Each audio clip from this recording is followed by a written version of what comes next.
Mr. Zytztz Goes to Mars by Noel Loomis. Chapter 1. Men Without Standing. Commander Pickens stared at Cadet Healy across his desk. His face was smiling, but his eyes were like blue ice. "We're a legion of the condemned," the commander said. Cadet Healy answered, "Yes, sir." Pickens leaned forward. "The rocket service is a dumping ground for men who get taken off active duty. There are no criminals or no-goods. That kind never have gotten into the Air Marines. But these are men who, for one reason or another, have hit bad luck. It isn't their fault, but the tradition of the International Air Marines is that no officer ever loses a ship except by enemy action." "Yes, sir." "He's bumped back to his cadet rating, which is no rating at all. He's not an officer, and he's not an enlisted man.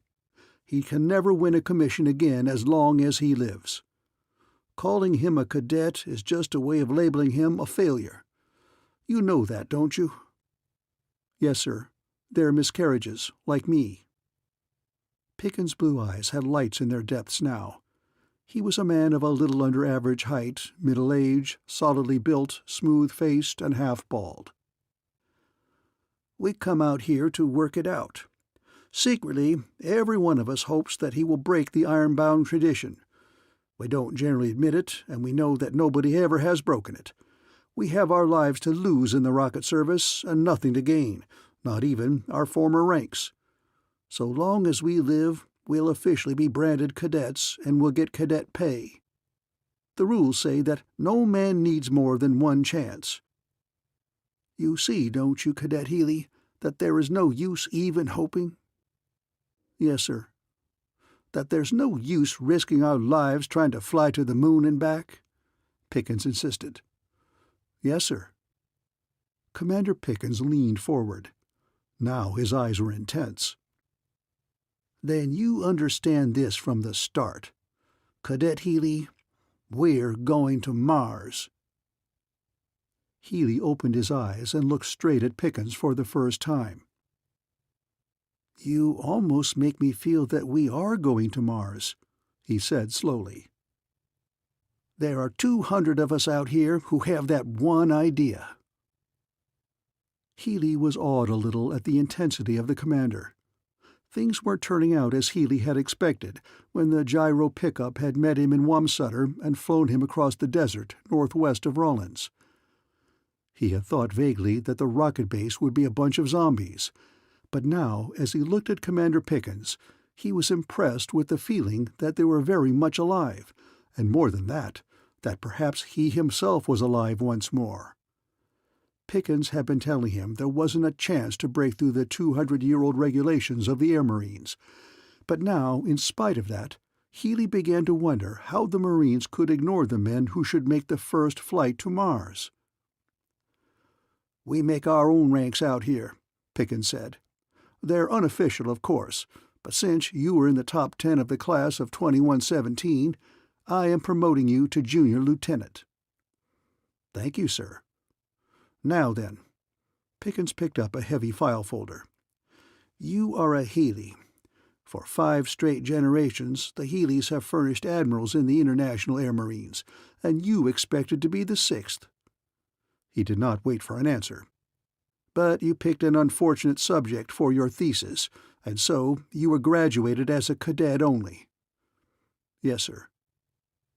Pickens looked at him keenly. "I suppose your father couldn't even attend the exercises. Regulations would prohibit an admiral shaking hands with a graduated cadet." "That is right, sir." Pickens looked at him steadily, then his voice went soft. "We are going to Mars, Lieutenant, and we'll see if the Air Marines can ignore that. The brass hats think they buried us out here. 22 ships have left this base in the 150 years since it was established in 1960. None has ever come back and landed safely. They've crashed, blown up, or disappeared in the void. No man on any one of the 22 has lived to return to Earth. But we are going to Mars." There was defiance in his voice and deadly determination in his blue eyes. Healy straightened. His eyes opened a little. "Yes, sir. I'm in favor of that, sir." "Now then," said Pickens, "I'm interested in this paper that got you in bad at school." Healy began to look alert. "Yes, sir. It was about Atlantis and Lemuria." "I know. Anything but original." "You reviewed some evidence that has been common property for thousands of years, tending to show that some heavy runaway body passed close to the Earth around the year 9000 B.C., and caused upheavals which left both Atlantis and Lemuria at the bottoms of their respective oceans." "Yes, sir." For the first time, a lightness of tone came into Healy's voice. "But when the paper reached Senator Romulus P. Filibuster, chairman of the Military Affairs Committee, there was even a greater upheaval." Pickens chuckled. "I can well imagine." He looked off into space.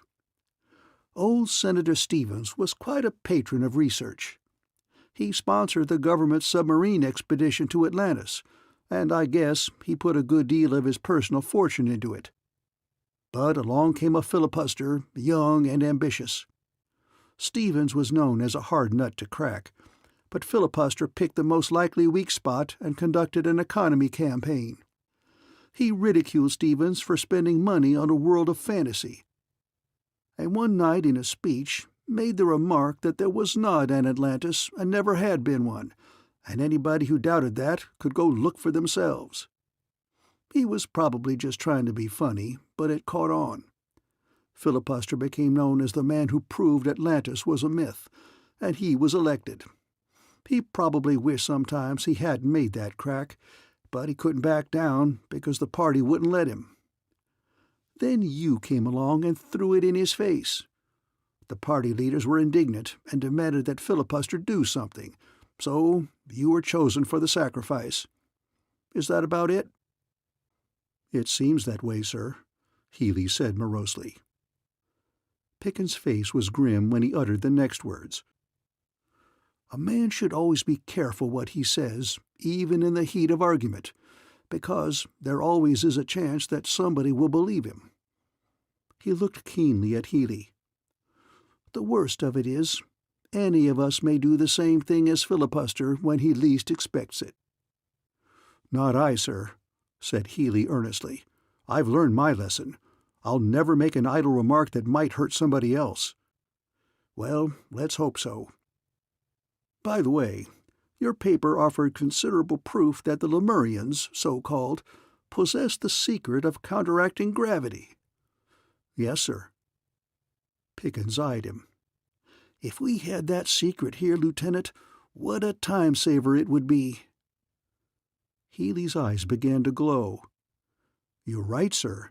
I hadn't really connected it up. Rocket travel would be a cinch, wouldn't it? We'd go to Mars fast." Pickens nodded. "I wonder just why Filibuster had you sent here," he said. "Is he deliberately putting you in a place where you can fight back?" Healy looked at Pickens. The older man was not bitter or cynical, as he might have been. He was fighting back, yes.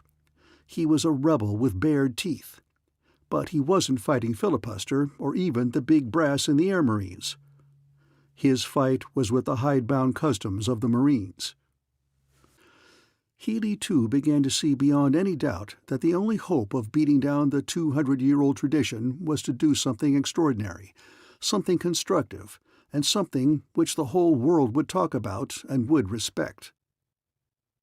"Yes, sir," he said, and his voice for the first time was vibrant with hope.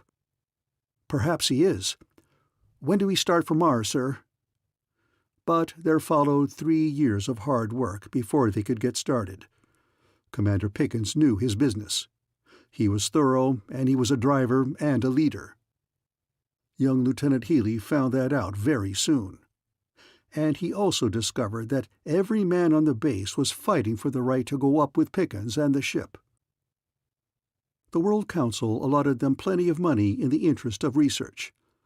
Pickens hired cowboys from the ranches, miners from the mountains, and farmers from the dry land of Wyoming to do the manual labor, while they, the 200 former officers, and Healy, who never had been an officer, worked day and night and in between times. They got the ship ready. It was a big one, close to 800 feet long, and they had built it in an enormous launching rack out in the middle of the desert where it wouldn't hurt anybody if it exploded. Atomic power had not been adapted for air travel. Propulsion was from the conventional rocket-type engines, but with improved nozzles and new nitrogen-based fuel that had more wallop than nitroglycerin ever produced. Threaded through all their work, Healy saw, was the secret hope of each man that, if they were successful, they would break down the steel-bound tradition of the Air Marines. Perhaps others beside Healy had fathers in the service. Healy didn't know. None of them ever talked about it. They only worked. As for the ship, they knew they could get off the ground, and they knew they could pass critical speed. It was getting back to Earth alive that was the problem. End of Chapter 1. Chapter 2. Venture into Space. It was not until 2120 that they loaded material for the takeoff. The 200 former officers of the finest military organization on Earth climbed up the ladder. Healy was with Pickens in the control room. He heard the commander give the order to seal the hatches, and then he realized that the depressed feeling he had was due to the fact that there had been no word from his father, not even good wishes. He hadn't heard from the Admiral since graduation day, and it hurt. Of course, the old gentleman was saving trouble for both of them by forgetting their relationship, but it hurt. And the lieutenant knew that it probably hurt the Admiral a lot more than it did him. They got into the air, but that wasn't anything unusual. "Remember," Pickens said grimly to Healy, "we're the 17th to get safely off the ground. All this fire and thunder is just as dangerous as it looks." "Yes, sir," said Healy, but in his heart was a song, a virile song of spaceways and man and the stars, such a song as he knew men would sing for 1,000,000,000 years. They had christened her Phoebus, the sun god, and she lived up to her name. Within 8 hours they were spotting a landing place on the moon. In another hour they were sitting down. The Phoebus handled like a dream. She snuggled down on the bare volcanic rock, and Commander Pickens calmly wrote a message for the radio officer to transmit to Earth. Phoebus reached port according to orders. All hands safe. And he added 2 words that were grimly remindful of the fate of former ships. Ship intact. Yes, Pickens looked calm enough, thought Healy, except for his eyes. The rest of his face was bland, unemotional, but the eyes had a fierce, eager fire in their blue depths. "Lieutenant," he said, and he could not keep the jubilance out of his voice, "we are here." Then he said proudly, "Lieutenant, you will take a party of 6 men and plant the World Council flag." With nervous fingers, Healy fastened up his bulky pressure suit, led his men into the airlock, marched up an outcropping of granite with the feel of the moon substance under his feet, put the flagpole into a crack and wedged it there with loose rocks, while the honor guard stood at attention. He stepped back and saluted the flag, then they went to the Phoebus. The entire ship's company stood at attention when Healy marched in from the airlock, and he could read on every face the thrill of knowing that they were on non-terrestrial soil. In a lot of faces, too, mostly those of the younger men, he saw the hope that had been with them all from the start. That this was it, that the Air Marines couldn't ignore them any longer. 2 hours later, Healy took out the rocket gyro runabout and investigated the 3 wrecks of previous flights. The bodies had mummified from the lack of air and moisture. They gathered the ship's logs from 2 of the wrecks. The other ship had exploded and burned, or rather, it had fused. It was one solid mass of metal, like ice cream melted down in the sun. They took out all the bodies they could recover, for burial back on Earth. They left a cache of supplies for future travelers. They gathered information. They painted an enormous aluminum cross on the rock that the 100-inch scopes back on Earth could see, so that even the most skeptical of their critics back home would be unable to deny that Pickens' ship had landed.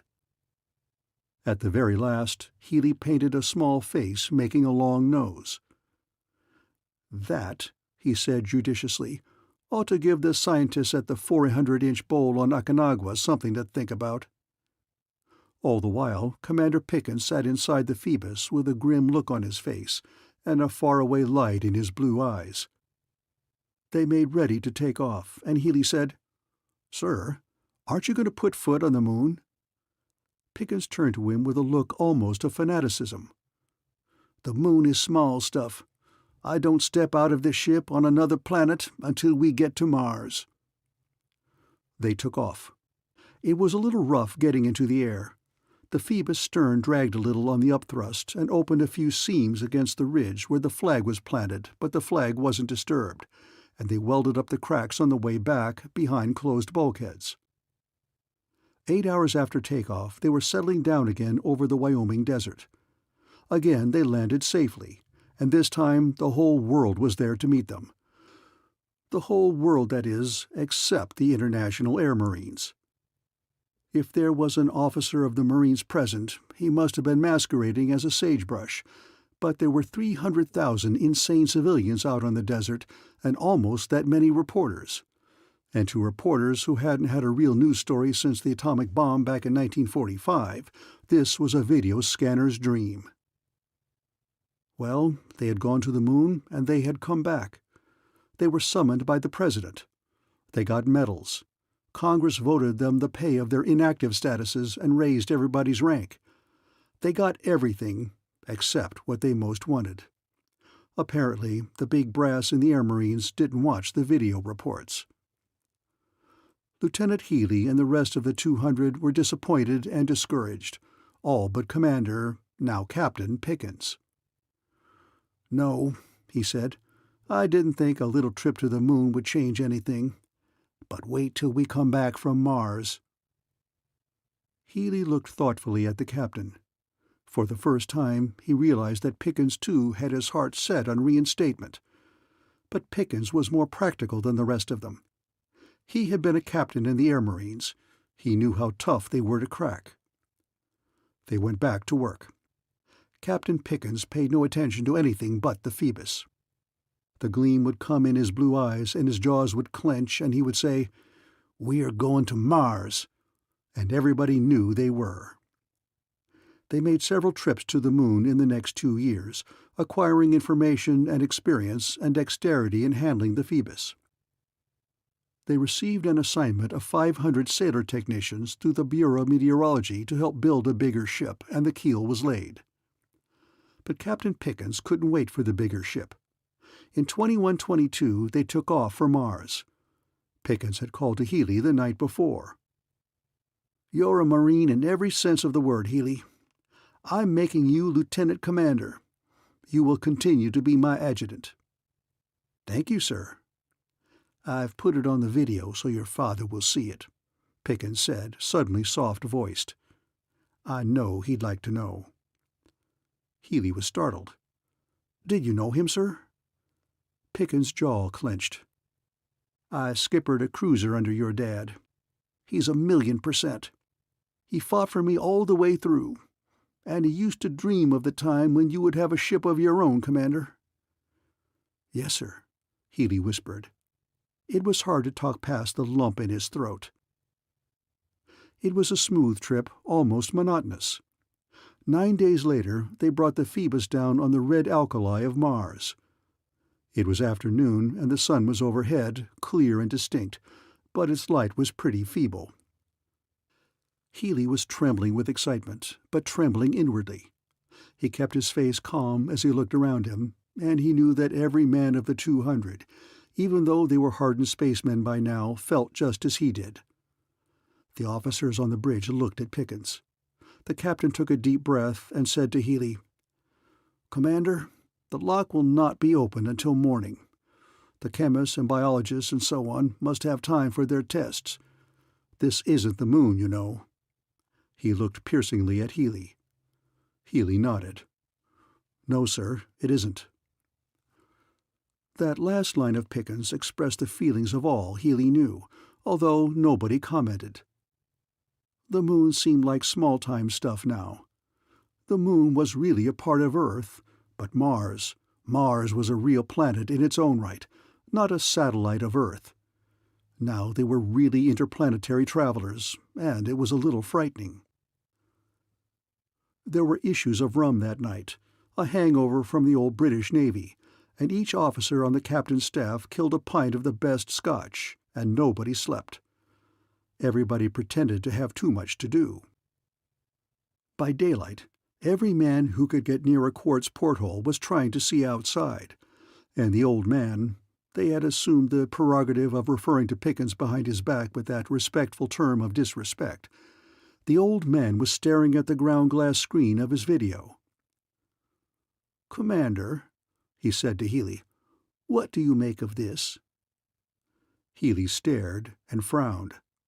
Yesterday there had been nothing but red alkali. This morning the big ship was surrounded by hundreds of what looked like giant sentry plants. They were as tall as a man, and their leaves were waving ceaselessly. "I don't know, sir," Healy said in a moment, "but it doesn't look any too dangerous." After some discussion in a staff meeting, Pickens ordered the airlock opened, and Healy was sent out with a landing party in pressure suits to set up the first World Council flag on a strange planet. When they got outside, they were completely ringed in by sentry plants. Healy was too scared to be thrilled. He didn't see how the sentry plants could harm him, unless they were poisonous. But this was a strange land, a different world, and it didn't resemble the moon at all. But Healy didn't want to let the men see he was scared. He said, businesslike, "We'll find an opening here and go through these plants and set up the flag up far enough away so it won't be scorched by the rocket blast." They approached the wall of plants warily. Some of them were taller than Healy. He looked for a break in their ranks. It would simplify things if they would move, he thought, and at that moment a path formed unexpectedly before him. The plants moved back on each side and left a path for them. End of Chapter 2. Chapter 3. Moving Plants. Gingerly, the party went out a couple of 100 yards, with Healy walking confidently so the men wouldn't guess how he felt. After all, he was only 26 and he wore commander's stripes, even if they were unofficial. A seaman with a sledge drove an iron stake into the hard dirt. They raised the flag and presented arms, then they marched immediately back to the Phoebus. As before, the plants opened a path for them. Healy drew a deep breath of relief, but he felt uneasy, and stayed on the ground until the other men were inside. He was 10 feet from the Jacob's ladder and just ready to follow the men inside, when he heard a soft shuffling and looked around to see the plants crowding in on him. It was eerie. The long leaves waved and danced, and a noise came from all of them that sounded like the wind sighing through the pine trees. Commander Healy was terrified.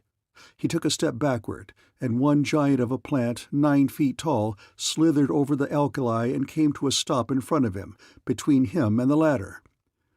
Its leaves were gesticulating, and that odd rustling noise came from it in a broken stream, with breaks and pauses and variations that made it seem almost like a person talking. Healy had a sudden nightmare vision of being captured by creatures that were not even of the earth. He ducked under a waving leaf and ran for the ladder. He shot up it and snatched it up after him and slammed the hatch. 5 minutes later, still trembling, he reported to the staff. He was quite aware that for a moment he had lost his head. He had run, and he wondered what the old man thought. Now that he faced the captain, he thought it would have been better to be a captive of Mars than to have the old man think he was a coward. But Pickens merely looked at him casually. "Quite a sensation, isn't it, Commander, being on a strange planet?" he observed. Healy breathed easier and began to get control of himself. Now that the old man had forgiven him, he was able to compose himself. The old man was the first to cross-examine him. Then the ship's biologist took over. The biologist asked questions about the plants. "I am trying to decide whether they should be classified as human," he explained to the old man. "They're unquestionably mobile and probably sentient." Somehow the word human struck Healy wrong. He was a commander in the rocket service, and could he let it be said that he had run from anything human? He spoke up fast. "They couldn't be human," he said. "They haven't got eyes." The old man stared at Healy. Probably the biologist had his own definition of human, but he didn't get a chance to say anything. This was a brand-new experience for Earth people, and since there was no precedent, the old man made his own precedent right on the spot. "I think the commander is right," he said slowly. "I don't think a creature would be human unless it had eyes." And there it stuck. They didn't have eyes, so they weren't human. During the next 2 weeks, the Phoebus sent out exploring parties. The geologists located some promising deposits of plutonium, but there was no sign of life anywhere except the sentry plants, who were at once labeled Martians. Captain Pickens himself finally left the Phoebus to feel the earth of another planet. He tried to pick up a handful, but it was caked and hard. The entire crew was under strict orders from the World Council to cause no harm to any living creature, and especially not to bring back any specimens of living creatures or plants. Any man who would have tried to touch one of the Martians would have been court-martialed. A young ensign, Marvin Brown, complained to Healy that they were in port and the old man wouldn't even let him get a telephone number. "Never mind," said Healy. "It's a big universe." The Martians always crowded up and tried to get into the ship when the lock was opened. The tallest one, the one that had frightened Healy the first morning, was especially persistent, and that annoyed Healy. The tall sentry plant shuffled about the ship all day long. The Earthmen couldn't find out where it went at night, but they disappeared, making that odd rustling noise, until finally Ensign Brown called him Mr. Zytztz, and from then on his name was Zytztz. To keep from frying the Martians in the rocket blast, the Phoebus left one night at midnight while the Martians were out in the desert. "Mr. Zytztz will be lonesome when he comes back in the morning and finds us gone," the old man said thoughtfully over a sky chart. The comment struck Healy as wrong. He wondered if he were getting touchy. "He can't be lonesome, sir. He hasn't got eyes." "What has that got to do with it?" That annoyed Healy still more. The old man had upheld his definition the first day. "If he hasn't got eyes, he can't be human, and if he isn't human, he can't be lonesome," Healy said defiantly. The old man looked at him and said, It took them 11 days to make the trip back, but they were busy every minute. They had made exhaustive notes and had taken thousands of pictures with X-ray, infrared, gamma blue, beta yellow, and with every known filter and device, and several hundred reels of microfilm. They had air samples, tons of geological specimens, core drillings, temperature records, humidity readings, radiation records, and cosmic ray counts. The biologist had accumulated an astonishing mass of data for a man who had not been allowed to touch the subject, and he and the botanist section were busy together. The WC radioed that they had prepared a base for the Phoebus at Havana, because Table Rock was too far out in the wilderness. They estimated that millions of people would be wherever the Phoebus might land, and to avoid a major disaster, they had to keep the crowds in a populated center where they could be handled. When the Phoebus reached Earth, the reception was tremendous. The ship landed at the new spaceport that had been made over from an old transatlantic airfield near the world capital, and the video said that 15 million persons were in the streets when the men of the Phoebus marched to the assembly hall. But of the 15 million, not one was an officer of the International Air Marines. It was something of a blow to Healy to realize that the Air Marines were still ignoring them. Captain Pickens noticed it too, and the old gleam came in his eye that meant, "We aren't licked yet. We'll go to Andromeda and back if we have to." He formally presented his report, which included all the written material and physical evidence from Mars, 12,000 pounds of reports and photographs alone. 32 scientists and their staffs had done a lot of speculating. Then the council president informed them that every man on the Phoebus had been raised 2 grades, unofficially, of course, he hastened to add, but they had also, in view of facing unknown dangers, etc., etc., been granted a lifetime allowance of full pay at the rate of their new respective ranks, without regard to any subsequent circumstances. "They've been mighty swell," Admiral Pickens said when he and Captain Healy went to their suite in the International Hotel. "Yes, sir." Healy was glum. Pickens glanced at him. "But the truth is, Captain, there isn't a man of the entire crew that wouldn't give it all back for a welcome home from the one place on Earth where they didn't get it." "It's hard for me to understand," Healy said, and a little bitterness crept into his voice before he could stop it. "Why can't they loosen up?" Pickens nodded. There was a hard glitter in his eyes. "It's getting a little hard even for me to swallow," the old man said. "I guess there's nobody funnier than people, unless it's Zytztz." Healy felt a retort on the tip of his tongue, but he suppressed it. "Sometimes," he said, "for 2 cents I'd throw it all over and organize my own air service."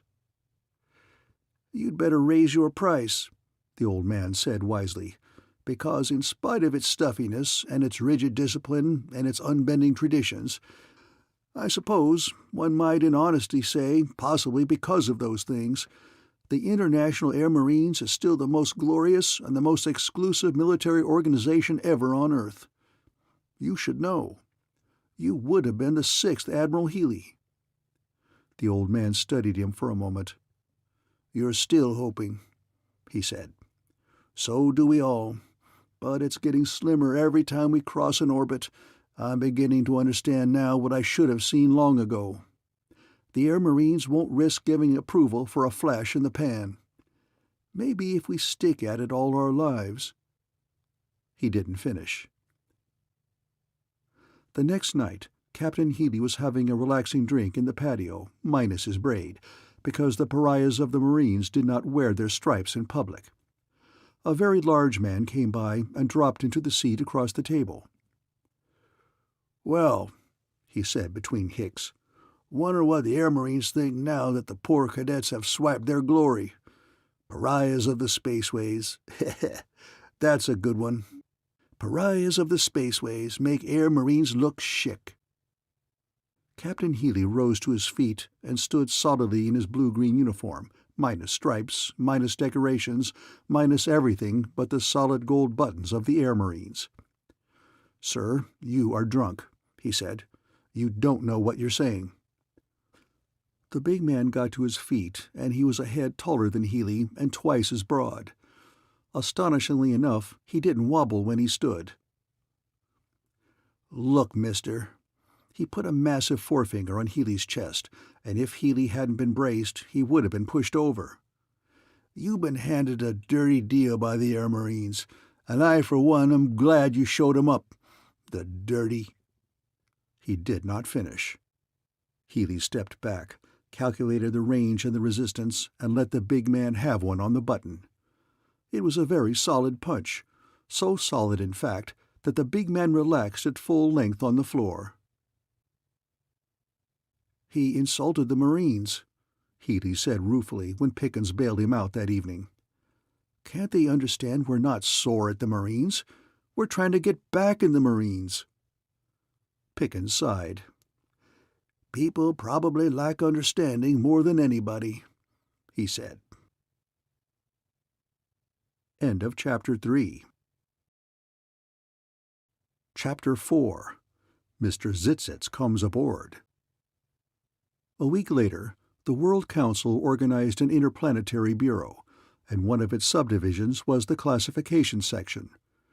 The old man was asked for a recommendation for membership in that section, and he recommended Healy. "It's mostly an honor, more than anything else."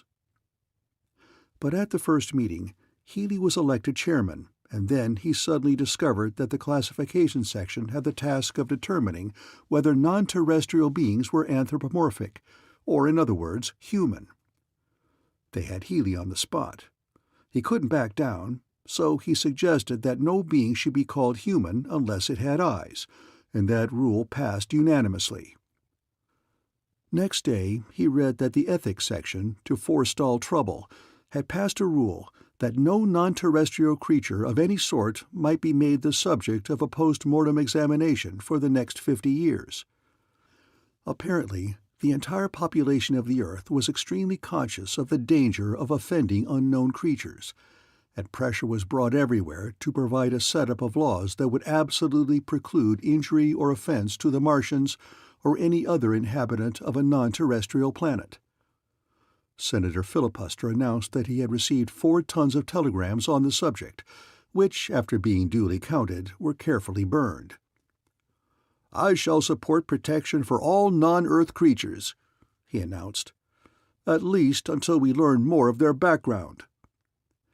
"In other words," Healy commented, "until he knows just how far he can safely go."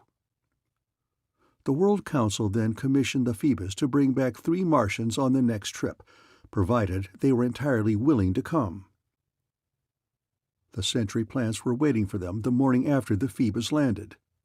The biologist and his staff spent 2 weeks investigating their lives, but they did not find out much. Squads were detailed to watch them.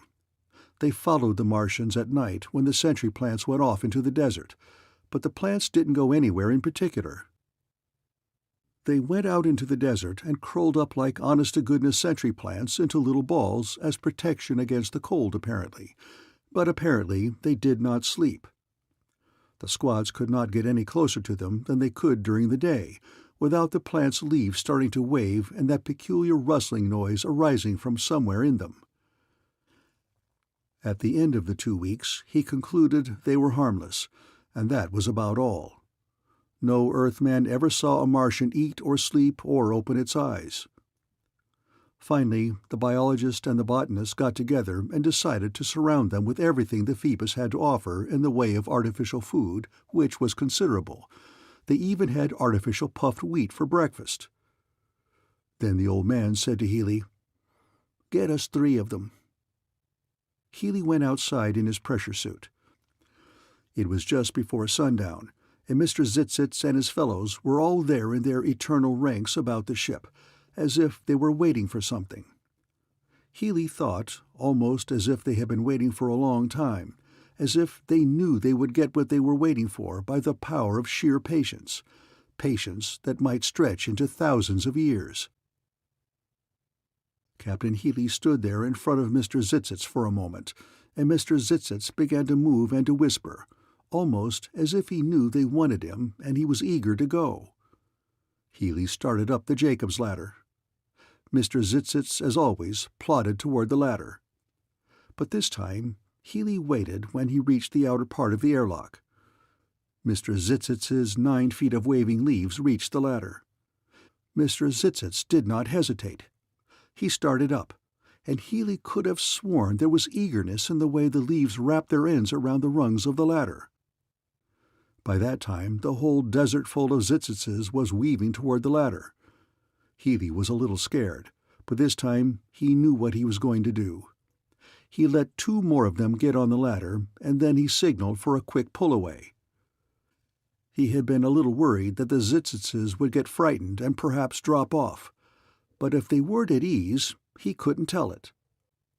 The only reaction he got was that the Zytztzes left on the ground acted as if they were disappointed. Their leaves drooped a little when the ladder got beyond their reach, and they stopped, hundreds of them in one motion. How they knew the ladder was up was a mystery.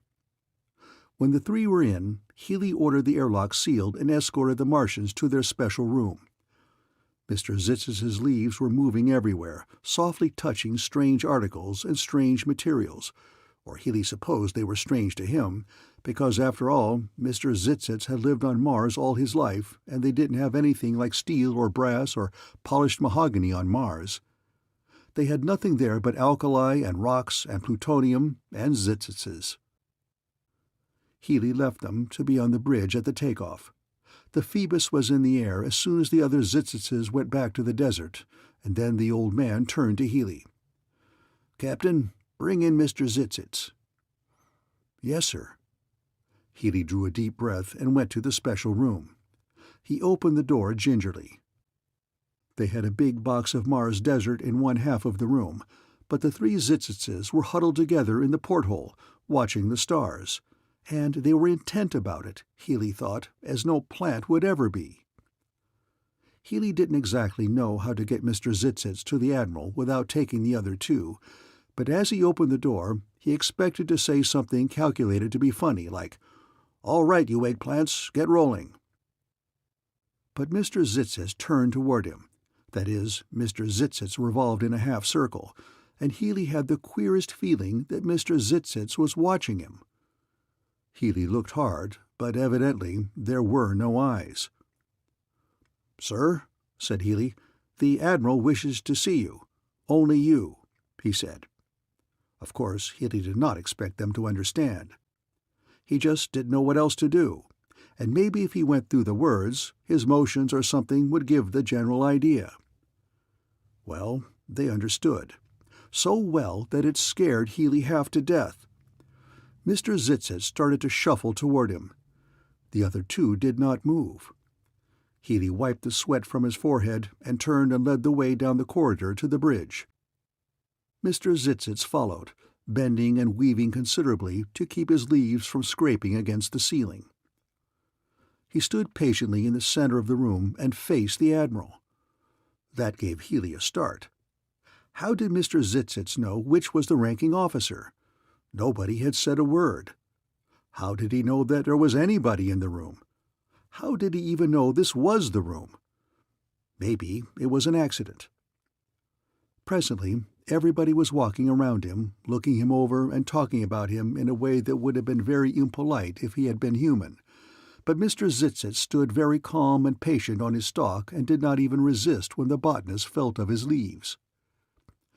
Once in a while, after somebody made a remark, that strange rustling would come from Mr. Zytztz almost as if he were trying to answer.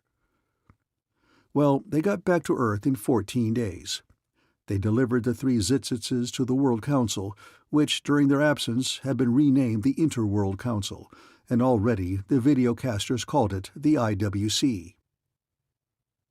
There was a great banquet, at which the three Zytztzes were treated as formally as if they were diplomats from a powerful nation.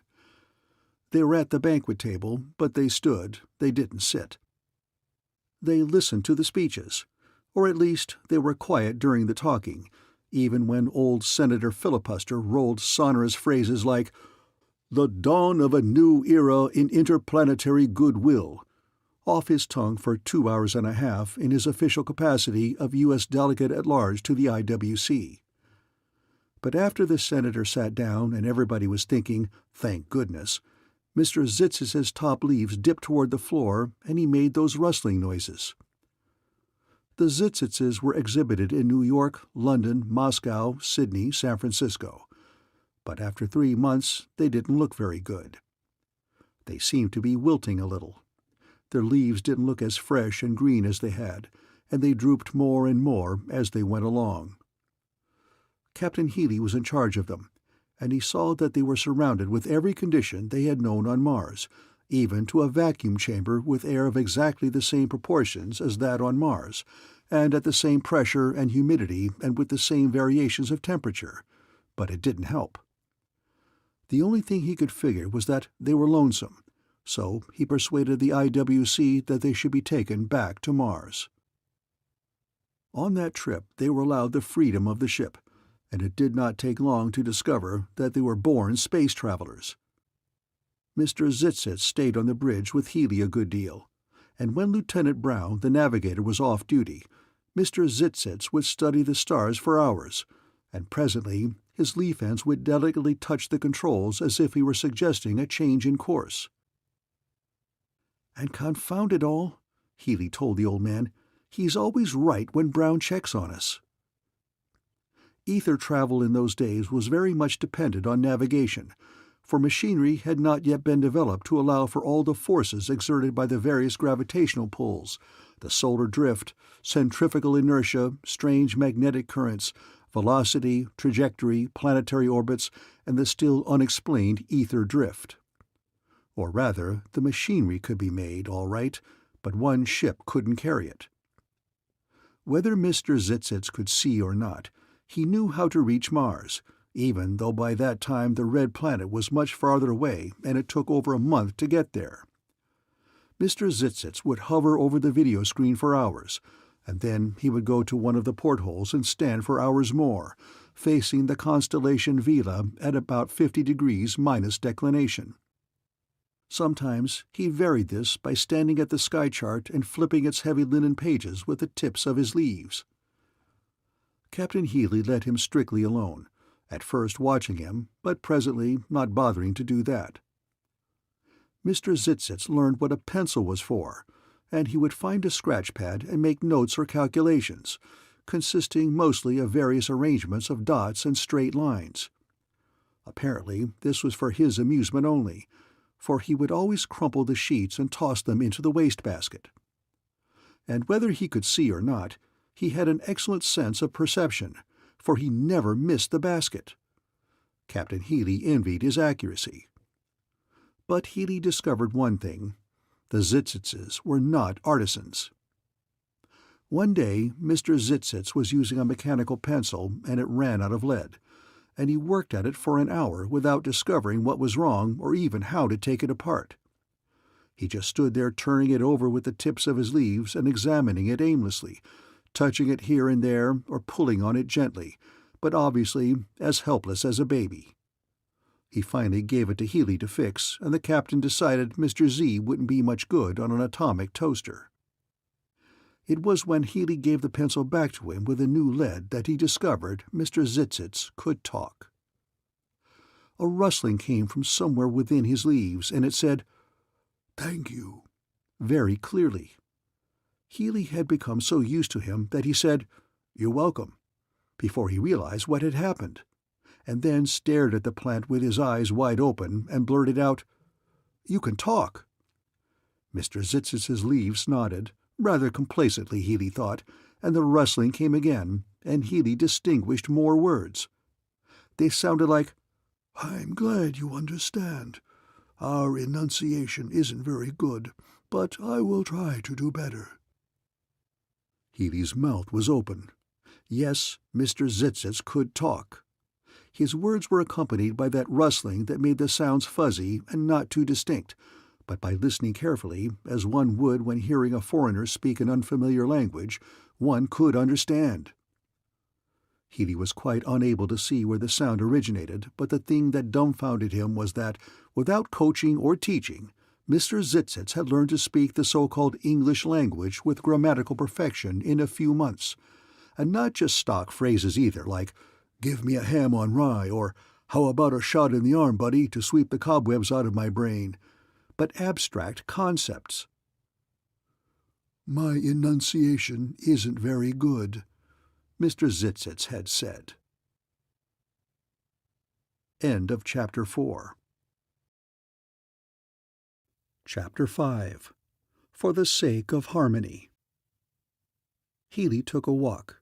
He went down to the bar for a slug of tequila. The bartender mixed him a couple of atomic busters, and he took a fresh grip on himself and went back to the bridge. He told the old man about it, but Pickens wasn't so young anymore. He refused to be startled by anything. Lieutenant Brown, who had been Ensign Brown, was elated. "Maybe," he said while Mr. Zytztz was standing before a porthole across the room, "maybe our vegetarian friend could dig up some numbers for me when we get to Mars." Mr. Zytztz revolved halfway on his stalk. The lieutenant's mouth opened a full 6 inches. Mr. Zytztz's leaves dipped gently and lifted in what seemed very much like a smile. "Yes, Lieutenant," he said in his fuzzy voice. "I know some very hot numbers back home." Then his leaves seemed to droop for an instant as if he was sad, and he turned back to the porthole and faced the constellation Vela. Brown swallowed, and Healy said dryly, "Down the hall to your left, Lieutenant, and tell Joe to put them on my bill." Brown stared at him, and then said, "Yes, sir," saluted stiffly, and went out almost on the double. A soft rustling came from Mr. Zytztz. "Impetuous, isn't he?" he said, without turning around. "He's just learned," Healy said, "that his mother-in-law is an angel." "Sorry," murmured Mr. Zytztz, and then he turned to Healy hesitantly. "Don't you think those religious concepts are a little outmoded?" What could you do with a precocious 4-year-old who would insist on exposing the fallacies of the stork story? That's what Healy did with Mr. Zytztz. Nothing. "Look," he said, "I'm sorry about that. I was just trying to be funny." Mr. Zytz's leaves were still for an instant, and then they moved sharply, and they crackled for all the world like laughter. "Oh, I think you're very funny," he said softly. Healy took a deep breath and went over to write up the orders of the day. He looked up once to see Pickens watching him, and the Admiral kept his face straight except for a crinkle at the corner of his mouth. They landed on Mars that night. Mr. Zytztz said he and his companions would like to be allowed to leave ship at once, so they opened the lock and let them go. Mr. Zytztz promised to be back in the morning. But it wasn't until Healy saw him and his two companions shuffle across the red alkali in the glare of the landing lights that he realized how very tired and shrunken they were. Mr. Zytztz wasn't over 8 feet tall. But the next morning they were back. Mr. Zytztz climbed the ladder and rapped on the airlock door, and Healy let him in. Healy was astonished when he saw him. Mr. Zytztz was fresh and green and, well, plump. He sensed Healy's astonishment apparently because he said, "Ah, the desert air is wonderful, my friend, especially at night." He answered only vaguely when Healy tried to find out what had made the change, and Healy was forced to the conclusion that it was the quiet and solitude and so on. In other words, the psychological effect of the surroundings. That, of course, assumed that Mr. Zytztz had a mind like a human's. Mr. Zytztz asked to see the old man. "Some of my fellows," he said, "would like to work on your ship." The old man was stunned. "Work?" "They will work well for you," Mr. Zytztz promised. The old man sputtered, "Well, nell's bells. I don't need any helpers. What do you think, Captain?" Healy hesitated. Then he said, "What do you think, Lieutenant Brown?" "Sir," said the lieutenant, speaking only to Healy, "I say a little fraternization would be conducive to better interterrestrial relations." Healy turned back to the old man with a perfectly dead pan. "Sir," he said, "I say a little fraternization would be conducive to better interterrestrial relations." The old man glared at them both, and then at Mr. Zytztz. Mr. Zytz's leaves were quivering gently. "We'll take 6 of them," the old man sputtered, "but you'll be held responsible." "Yes, sir," Mr. Zytztz said promptly. "And we shall receive the usual rates of pay, I suppose?" The old man's eyes narrowed. "Yes," he said thoughtfully. "At least on this first trip. After that, it will be up to the IWC." "Thank you, sir." One leaf raised and dipped in a salute, and Mr. Zytztz shuffled out fast. The old man growled at Healy. "For a plant that isn't human, your Martian friend learns fast." Healy winced. He had already done a lot of thinking about that. The Zytzes made perfect workmen. They were competent, strong, and tireless. But some things they couldn't do. They had to have help for even a simple repair job, but otherwise they had good brains. They followed orders even better than the robots back on Earth. On the trip home, Healy discovered how they had learned the language. They, in effect, read the minds of men. When a man spoke, they got the mental picture from his mind. Healy remembered some of the choice remarks he had made in Mr. Zytztz's hearing before he had any idea about their understanding, and it was, to be conservative, disquieting. He remembered when he had first denied them the right to be classified as humans, and when they reached Havana again, he called a meeting of the classification section and proposed that the Martians be reclassified. But the other members voted him down, quoting his own law. They must have eyes. Healy offered an amendment to repeal that law, but he found out that the bigger an organization is, the more ponderous it is. The section rejected his amendment coldly, and there was nothing else he could do but go down to the bar and initiate an extended research into the efficacy of atomic busters. He would have given his unofficial rank in the rocket service to correct the injustice he had done to the Zytztzes. In the next few years, a good many Zytztzes worked on spaceships, of which there got to be quite a number. The only catch with the Zytztzes was that they had to go back to Mars every 6 months or so to refresh themselves. Otherwise, they were perfect workmen. They never caused any trouble, and they were never ill. One summer, the Phoebus was making a trajectory shot over the sun when Healy spoke to the old man about the Zytztzes. "There is no doubt in my mind that they are human," he said. "A human being has to have a soul, doesn't it?" The old man looked at him sharply. "That is not the same definition you offered a few years back." Healy blushed. "No, sir. I was wrong, and I'm sorry. They have souls, all right. Any kind of creature that loves the ether as the Martians do, he simply has to have a soul." The old man nodded. "I think you're right. No matter what else a man may be, if he hasn't got that spark inside of him, space travel will give him the wiggles." The Zytztzes had that spark, Healy knew. From the way they had taken to it from the first, Healy could not escape the impression that they must have had indelible memories of days in the dim past, when perhaps their forefathers had traveled in space. "It's funny," Lieutenant Brown said one day. "You'd think they'd been so long on Mars they'd have taken root, but they don't even get space-sick the first time they fly."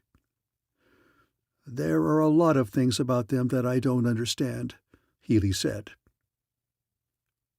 In 2125, the IWC ordered a census of the Martians. There were exactly 777. There were, oddly enough, no young ones. All were adults.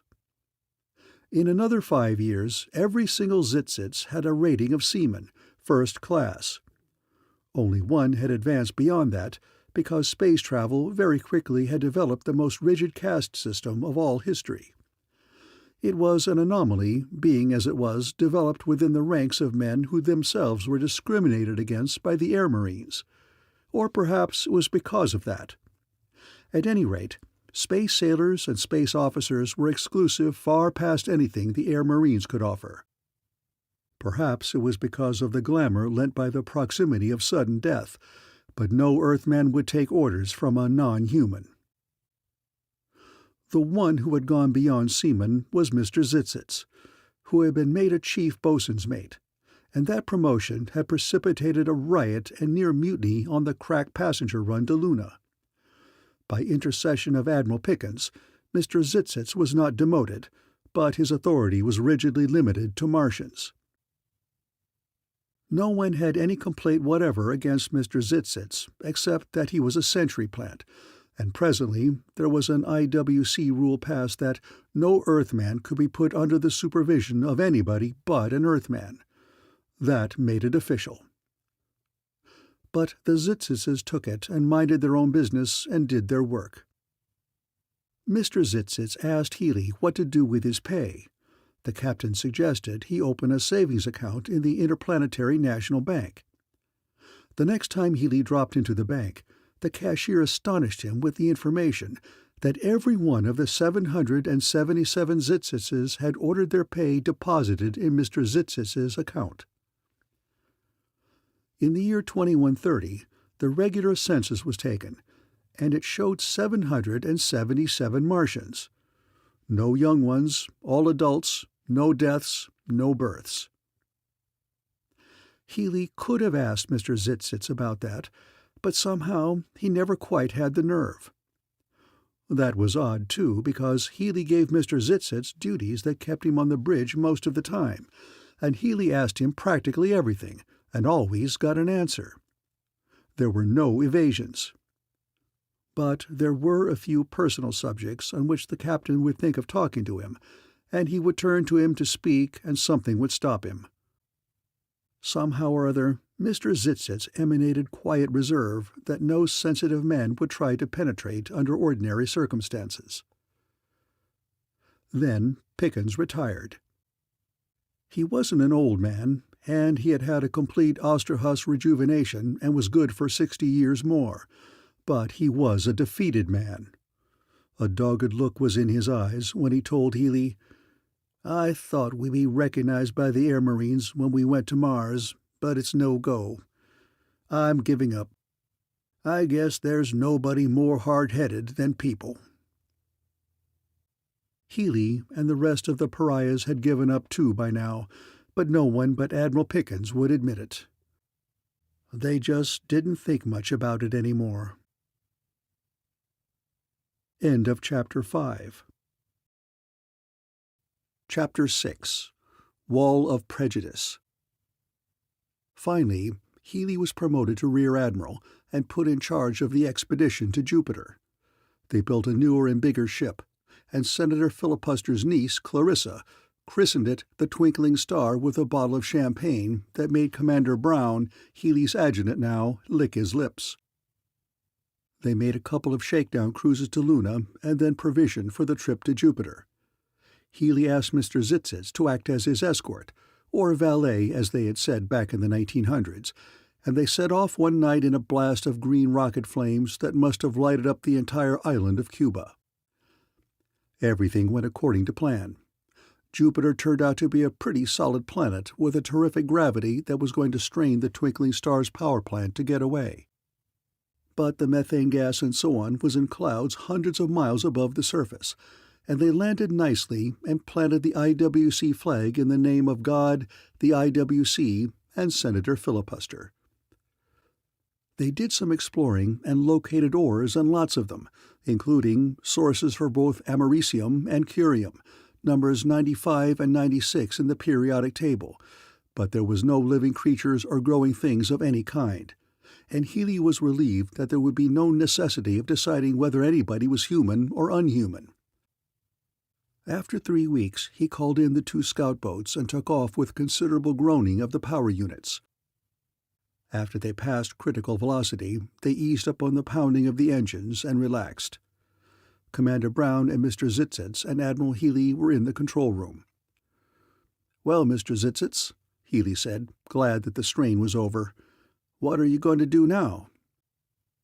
Mr. Zytztz revolved on his stalk where he had been watching the constellation Vela. His leaves were rather still. "I'm going to apply for reclassification," he said, "when we get back." Healy frowned and tried to think of something to say. "Yes," Mr. Zytztz went on in his fuzzy voice, "I know you have tried, but perhaps if they hear me, well, I don't think they will turn me down." "Why do you want to be reclassified?" Healy asked. "You hold a bosun's grade already." Healy could have bitten his tongue when Mr. Zytztz answered, "I want an officer's ticket." Healy stared at him, and Commander Brown looked at Healy and nodded as if to say, "Why not?" And Healy thought, "Yes, why not?" But Healy jumbled those thoughts hurriedly, for he had learned how to scramble his mental waves so Mr. Zytztz wouldn't understand them. He looked at Brown, and Brown was doing the same thing. Whenever Commander Brown made those faces, He was engaged in some pretty heavy cerebrating. When they got back to Havana, Healy skipped the ceremonies. It was old stuff by then. He sent Commander Brown as a stand-in and thereby earned his undying wrath, for Senator Filibuster was just back from a month's vacation at Space Travel Inc.'s lunar vacation ground. Healy went with Mr. Zytztz to the offices of the classification section. Healy turned in his resignation, and Mr. Zytztz applied for reclassification. As the originator of the eyes rule, Healy argued its lack of ground. He cited his long acquaintance with Mr. Zytztz. He made him perform all sorts of mental feats that involved perception that could not be construed as anything but seeing. He indulged in the only real oratory of his life. But the bearded members of the section were anything but vacillating. "We cannot see any eyes," the chairman said. "So it is fair to conclude that he has no eyes in the human sense of the word." They voted Healy down unanimously. The chairman asked Healy into his office to look over some matters that had come up during Healy's absence on Jupiter, and when they were inside alone, with Mr. Zytztz waiting patiently in the reception room, the chairman turned to Healy. "Look, Admiral, we respect your opinion and all that, but don't you see the, fellow, if you wish, the fellow just isn't human. It wouldn't do, you know. After all, they're only plants. We must preserve the superiority of the human race." Healy looked at him hard. "What superiority?" he said, and turned on his heel. He and Mr. Zytztz went back to quarters, and Healy said, "I'm really sorry, Mr. Zytztz. It was my fault in the very first." "Forget it," Mr. Zytztz murmured softly, like a breeze through the palm trees. "But there isn't any reason." "Perhaps there is. They have little to go on but past experience, and they—" "Yes, they're thick from the collarbone on up." Mr. Zytztz turned to him, and there was the hint of a chuckle in his words. "Let's not be insubordinate, Admiral," he said gently.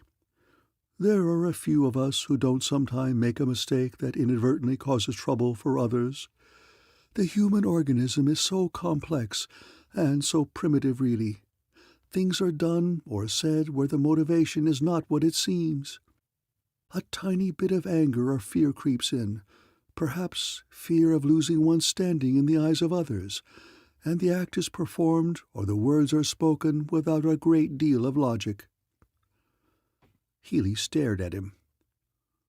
"On second thought," he said soberly, "perhaps it is an injustice to try to classify you as human."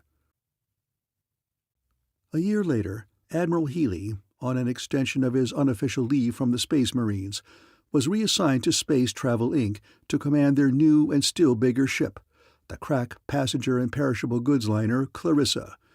Yes, that was in honor of Filibuster's niece. And was Captain Brown, they had all been promoted again, ever annoyed when he saw her desecrate the second bottle of champagne in less than 2 years? "If she was 40 years younger," he grumbled, "I'd take her out and let her find out how much better that stuff works on porcelain plates than it does on beryllium plates." Healy was now a full admiral and a wealthy man at 42. He could retire in 20 years more on full pay, and he would then be only 62 and in the very prime of life. He could buy a country estate on Aconcagua and devote his time to checking Captain Brown's telephone numbers. In 2140, the IWC census showed Martians 777. Some persons were very curious about that, but the Martians didn't talk. The one man who could have found out, Admiral Healy, saw no reason for prying into the affairs of the Zytztzes. Anyway, Mr. Zytztz wasn't on the Jupiter run, for in those days the trip was too long for him. A couple of years later, Healy met Mr. Zytztz shuffling out of the port captain's office at Havana Port. Healy wished Mr. Zytztz had possessed a face, because Mr. Zytztz would have been grinning all over. His leaves were waving and bending and almost dancing in the sunlight. One of the leaf ends was curled around a small book. "Admiral," he purred, "congratulate me. I have just received my coveted officer's license." Healy looked, and sure enough, Mr. Zytztz had a third mate's ticket. How he'd done it, Healy didn't know, but probably he had pestered the board until they decided to put him through, and if Healy knew those face-seamed old examiners, they must have given him everything in the book. Mr. Zytztz had his ticket, and Healy guessed the examiners figured they were through with him. "Why did you want a ticket so much?" he asked. "You're making a lot of money, and you don't need any." But Mr. Zytztz was exuberant. "Some day, when I get my master's ticket, I'll have a ship of my own. I couldn't command my own ship now without breaking the regulations, you know."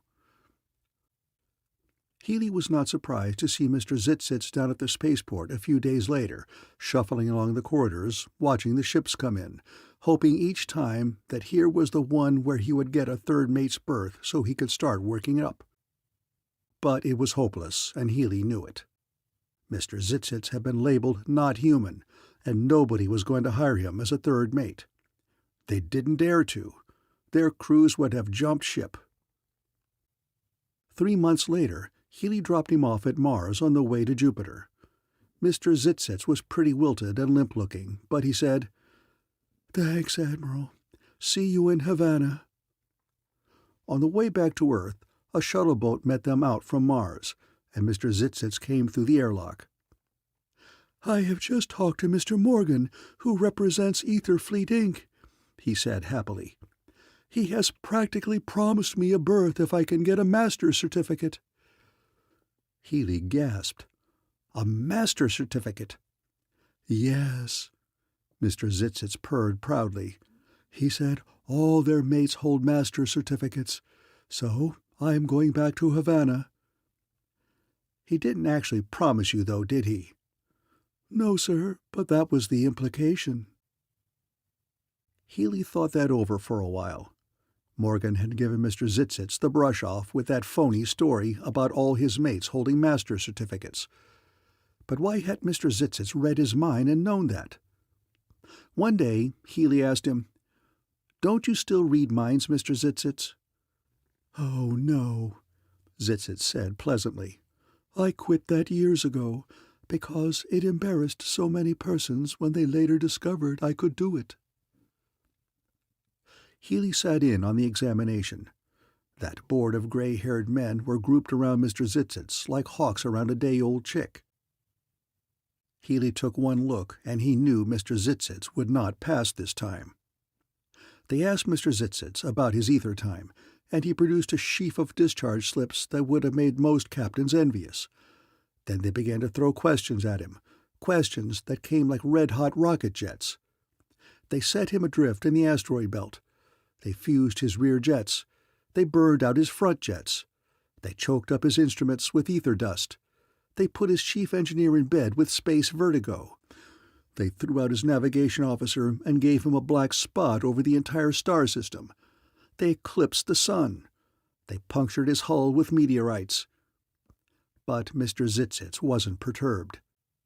He stood there on his stalk in the center of the room and listened attentively and courteously to each question and gave the answers in his soft, unruffled voice. He sent a man outside to burn off the fused portions of his rear jets. He took what was left of the front jets and welded them together. He sent the first mate to the engine room. He navigated by watching the stars, and when they covered the stars, he proved to the board that he could draw a line within 30 minutes of true north or within 30 minutes of any given right ascension without instruments of any kind. That was magnificent. Mr. Zytztz had what might be called absolute orientation.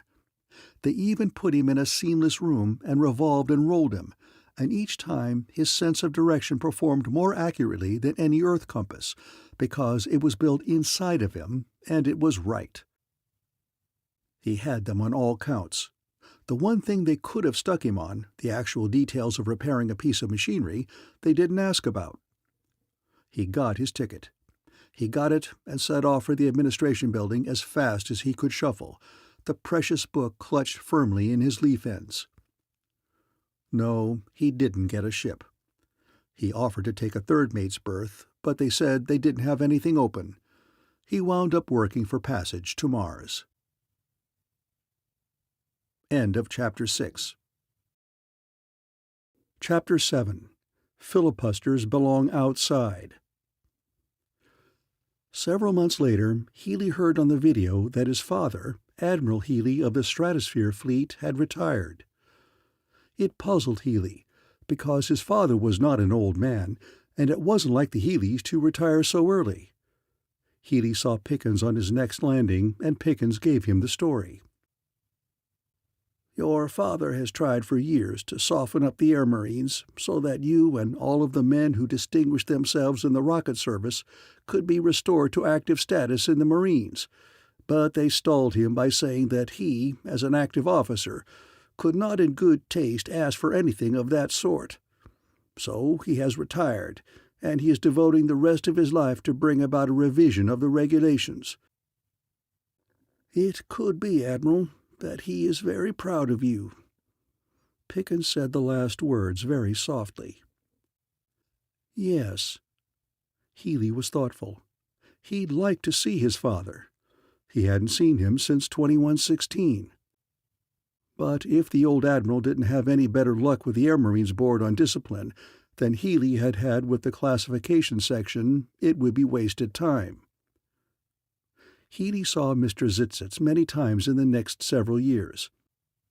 Everyone in the space lanes knew the Martian. He would ship out as a seaman, or sometimes as bosun's mate with a crew of Martians, and when he reached port, whether it was on Mars or Luna or Jupiter or Io or Callisto or Ganymede, he would make the rounds, carrying his master's license hopefully with him, but getting nowhere. It hurt Healy, and the ironic twist of the whole thing cost him a good many restless nights. Then men in the rocket service, themselves outcasts of the Air Marines, had tried long and vainly to be recognized. Failing, they formed their own rigid caste. And now Mr. Zytztz was battering his head against the same stone wall of indifference, because he, Healy, who had been one of the most ardent in trying to re-establish himself in the Air Marines, had damned the Zytztzes the first day he had seen them. It caused Healy a lot of serious thought and a lot of self-reproach.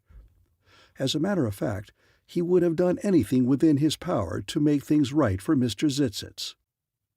But the wall he himself had created was as stony as the one that had created him. He was arguing one day with the port captain on Luna, who had been first mate on the old Phoebus. Finally, the port captain said, "I can't give him a ship, Healy. You know that. He's a Martian." "Well," said Healy stubbornly, "what's wrong with being a Martian?" The captain exploded. "You know as well as I do that he isn't human. You said yourself the first time you saw him." In 2150, the census showed Martians 777, all adults. It was odd. Didn't they ever die? Some years later, Mr. Zytztz came back on the Clarissa again as escort for Healy. One night he was standing at a porthole watching Vila when he said, "Admiral, why don't they give me a berth?" Healy thought it over. He decided it was time to tell him. "It isn't any compliment to what we facetiously call humanity, but it's time you should know, so you won't keep batting your brains out." "Yes?" Mr. Zytztz said quietly. "They won't give you a berth because you're a Martian," Healy said flatly. "I don't understand," Mr. Zytztz said slowly. And Healy knew he would never understand. It wasn't Mr. Zytz's code. He didn't realize how small Earthmen could be. "Well, it's like this. Any Earthman is afraid of anything or anybody that he thinks might outdo him, physically, mentally, emotionally, artistically, or what have you. He resents it. And as long as he can hold the other person down, he's likely to. The Zytztzes are the best people in my book," Healy went on warmly, "but that just makes it tougher on you among those who don't know you. If you weren't so intelligent and unassuming and so temperamentally perfect, maybe Earthmen would like you. The way it is, you haven't got a chance." Mr. Zytztz absorbed all that in silence. Finally, Healy said as a clincher, "You may as well give it up. You'll never get a ship." He studied him then, and again he caught the strong feeling of that tremendous, illimitable patience that would conquer anything. Healy did not retire in 2158.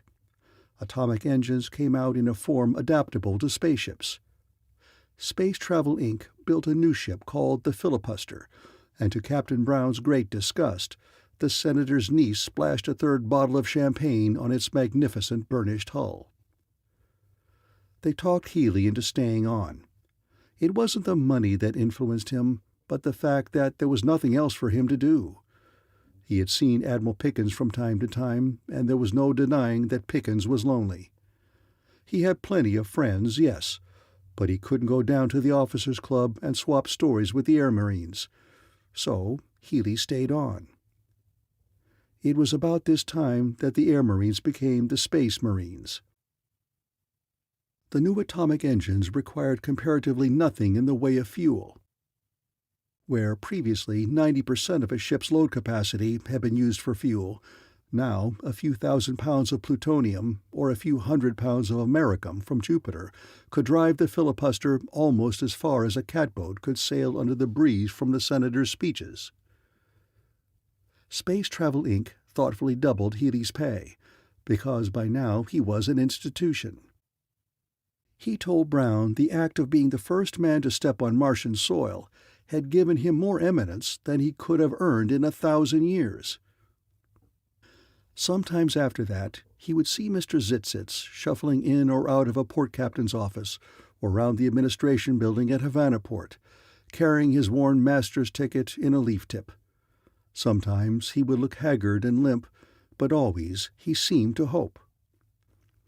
Healy would have bought him a ship and given it to him, but he knew Mr. Zytztz would refuse it. He wanted— well, what did he want anyway?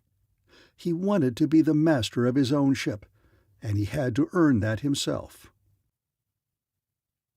In 2160, the census showed no change in the Martians. In 2161, the Space Marines converted all their drives to atomics.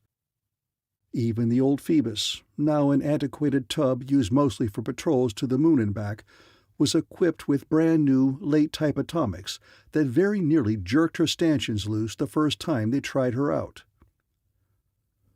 So it went until 2170. Healy had an Austrahus and was beginning to think seriously of retiring. Captain Brown ran the filibuster, and Healy used to josh him whenever he showed signs of taking his duties too seriously. "Sometime I want to borrow the telephone of those 3 redheads you know back on Earth," Healy would say to Brown. The filibuster was a big ship.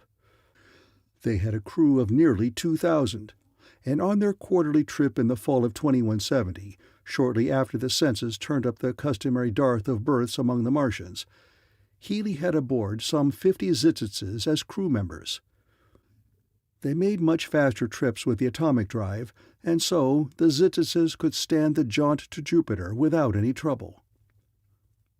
One night— they called it night because the ship's chronometer showed past 2100, although it was always dark in the ether— one night Mr. Zytztz was standing at a porthole looking in the usual direction of the sky. Healy was sitting back in his padded chair smoking a good cigar, and Captain Brown was glancing over the reports prepared by his staff. A rustling came from Mr. Zytztz as he said, "Do you know, Admiral, that in 2 years the law against post-mortem examinations of non-terrestrial creatures will expire?" Healy stared at him. Mr. Zytztz was not yet past startling him. "Well," Healy said finally, "maybe it would be a good thing. Maybe a post-mortem would show that you have eyes, and then you would be reclassified as humans." Mr. Zytztz answered slowly, "Yes, a post-mortem would reveal eyes, of a kind that would startle Earth people. But before one holds a post-mortem, one must have a body." "Oh, sure," he said. "But some day a Martian will die." Deliberately, Mr. Zytztz turned clear around. "We never die," he said quietly. Healy grabbed at his cigar as it fell out of his open mouth. Captain Brown stared at Mr. Zytztz. "No," said Mr. Zytztz. "For practical purposes, we do not die. Our span of life is very long. 11,000 years is nothing to us." 11,000 years? Healy frowned. That figure struck a chord somewhere in his mind, but he couldn't bring it to light. Healy looked hard at Mr. Zytztz. "Is that why there are always 777 Martians?" The leaves nodded. "Yes, but I am afraid after the law becomes inoperative, there will be accidents and Martians will be killed." Captain Brown rubbed his chin. "I don't believe you trust us, Mr. Zytztz," he said gently. Mr. Zytztz seemed to sigh. "Humans are ruled so much by emotion, and so often those emotions are obscure," he observed. "I guess you're right," said Brown. "They aren't all as obvious as Senator Filibuster." Ahem." There was a tremendous snort behind Healy and a great clearing of a throat. Healy spun around in his chair, and his mouth dropped open again. "Senator Filibuster, I didn't know you were on board." "Just traveling, incognito, as it were. Don't like to attract so much attention, you know." "I can well imagine," said Captain Brown, and Healy thought he detected a slight note of dryness. The Senator's bushy eyebrows raised toward Mr. Zytztz. "This fellow, he isn't an officer, is he?" "He holds a master's ticket," Healy said sharply. "But surely he's not an officer in the employ of Space Travel, Inc." "No, he is not," Healy said. "And, isn't there a ruling that none but officers are allowed to loiter on the bridge?" "There is," Healy said, and glared at him. "Then, well, that rule," Healy said firmly, "applies to civilians as well." The Senator blinked.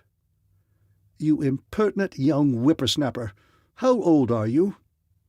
90 last May." "Why, I'm old enough to be your grandfather. I'm 132. Healy got up from his chair. "Nevertheless, Senator, the rule says no loitering, as you pointed out." Healy ushered him to the door. End of Chapter 7. Chapter 8. Derelict in Space. When the door was closed, with the Senator on the other side, Captain Brown walked gravely up to Healy and made motions of pinning something on the lapel of his uniform. "Your medal, Admiral," he said. Mr. Zytztz started to shuffle out. "No," Healy said. "Don't go. Sit down. Stand up. Hang it, stand here while we talk over the price of old ivory." Mr. Zytztz hesitated, then he seemed to smile, and he moved back to the porthole. "Now, your senator there, he's not at all an obscure person. He is ruled by comparatively uncomplicated motives, and the first 10 of which," Captain Brown said assiduously, "in order of importance are get the dough." Mr. Zytztz seemed to go through the motions of a frown. "I don't wish to be a skeptic, Captain, but—" "Unidentified object on the port bow, sir," came the voice of the lookout in the nose of the filibuster. A red light flashed. Captain Brown sprang to the video screen. Healy watched at his side. "I don't make it out, sir," said Brown. Mr. Zytztz was still at the porthole. "It's a ship," he said softly. They watched. The lookout's voice came again. "Unidentified object appears to be an abandoned ship, sir," he sang. "Give position," Healy snapped. "Azimuth 353 degrees. Ascension 5 degrees plus. Distance about 3,000 miles. Plane of travel approximately 0 with this ship's course. Angle of orbit," a pause, "estimated at 4 degrees from the forward extension of this ship's course. Velocity," another pause, "difficult to determine, but not great. Direction of velocity into the angle." Brown relaxed.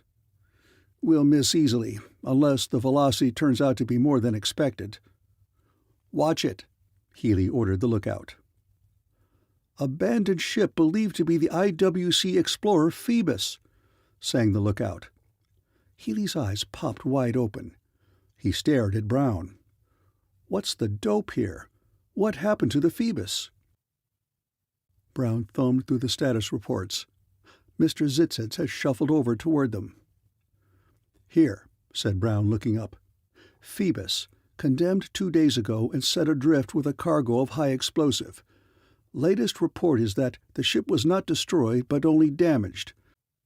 The tow ship Ramses is on the way to drag her from the space lanes until further disposal is ordered." Mr. Zytztz spoke, and for the first time in all the 50 years Healy had known him, there was sharpness in his voice. "How is she classified?" he asked Brown. "Derelict, temporarily." Mr. Zytztz wheeled to Healy. "Derelict," he rustled, and it had a throaty sound. "She's a derelict.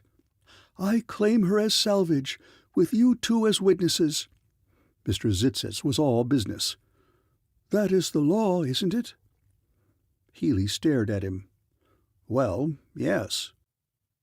"Will you give me permission to take all the Martians aboard your ship to man the Phoebus?" "Well, sure, we can get along, but—" "Then put us off, please, Admiral," Mr. Zytztz said eagerly. "Well, now look." Healy was frowning hard. Captain Brown moved to the speaker and looked at Healy. Healy sighed and nodded. "Reverse fields and prepare to execute 360 right-hand turn to full stop," Brown ordered. Mr. Zytztz was positively beaming. "Thank you, sir," he said warmly. A leaf raised in salute, and then he revolved and shuffled off down the corridor at high speed. Bells began to jingle and whistles to blow, and signs appeared in the corridor on ground glass screens. "Quiet, please. There is no danger." It was no small feat to stop a big ship in the ether, especially on such abrupt notice, and Space Travel Inc. claimed it cost them in the neighborhood of $40,000 to make a stop like that in fuel wasted and damage to furnishings. There was one consolation voiced by Captain Brown as he braced himself. "Maybe Senator Filibuster will fall and sprain his voice box." "That comes under the head of wishful thinking," Healy observed. They stopped. Healy himself took Mr. Zytztz and his 50 or so fellow Martians aboard the derelict. She was in pretty bad shape in the afterhold. A gap as big as a railway locomotive showed in her hull. Things had been shaken up pretty badly. The pumping system was severely damaged, and the oxygen pipes destroyed, controls beaten up, audio and video screens dead, but the atomic engines, for some reason, were not injured. "Well, Mr. Zytztz, it can be done," Healy said after an inspection. "It can be fixed up, and it'll be your ship, but do you think you fellows can do it? You're not very handy at things like that. Want me to send you some help?" "No," Mr. Zytztz said decisively. Healy knew what he was thinking. If they took an Earthman with them, the Earthman would have an equal share in the salvage, and Mr. Zytztz wanted the ship for him and his race alone. Healy said, "Okay, good luck," and went on back to the filibuster, but he was very thoughtful. The senator asked several times on the way to Jupiter for an audience, but Healy had no intention of explaining why they had stopped at the height of trajectory, and so he evaded him. They made their call at Jove and delivered 300 passengers, mostly employees of Atom Power Inc., to work in the americium mines, and a couple of 100,000 tons of food and supplies, and took on a load of passengers going back to Earth for a rest. 3 months' work on Jupiter with its high gravity and artificial air required a man to rest 3 months on Earth before he could go back. The filibuster picked up nearly 100 tons of pure americium and some plutonium, which had been produced as a byproduct. Healy did not know what they would do with all the americium because they claimed the new atomic engines attained 90% efficiency from atomic fission, and Healy knew that they could fly the filibuster to Jupiter and back on no more americium than a strong man could carry on his back. On the way to Earth, Captain Brown said, "Do you suppose we might go anywhere near the Phoebus, sir?" "We ought to," Healy growled. "You've been resetting the course every night to try to meet it." Captain Brown turned a delicate shade of pea green. "Sorry, sir," he said. "Skip it. Just be sure you don't lose them." Captain Brown was a good navigator. 80 days later, the lookout sang, "Unidentified object on the starboard bow, sir. Azimuth 4 degrees. Ascension 2 degrees plus. Distance 10,000 miles. Healy was amused when a minute later the lookout called the Phoebus name. Apparently the lookout too had been expecting to sight her. The filibuster was already reversing fields. They stopped and tied the Phoebus onto them, and Admiral Healy and Captain Brown went aboard. The Martians were glad to see them, Mr. Zytztz especially. They crowded around close, and Mr. Zytztz offered the tip of one of his leaves, and Healy shook it firmly. "How's it going?" asked Healy. "You look a little droopy." "Very nicely," said Mr. Zytztz. "Very nicely." Healy looked things over.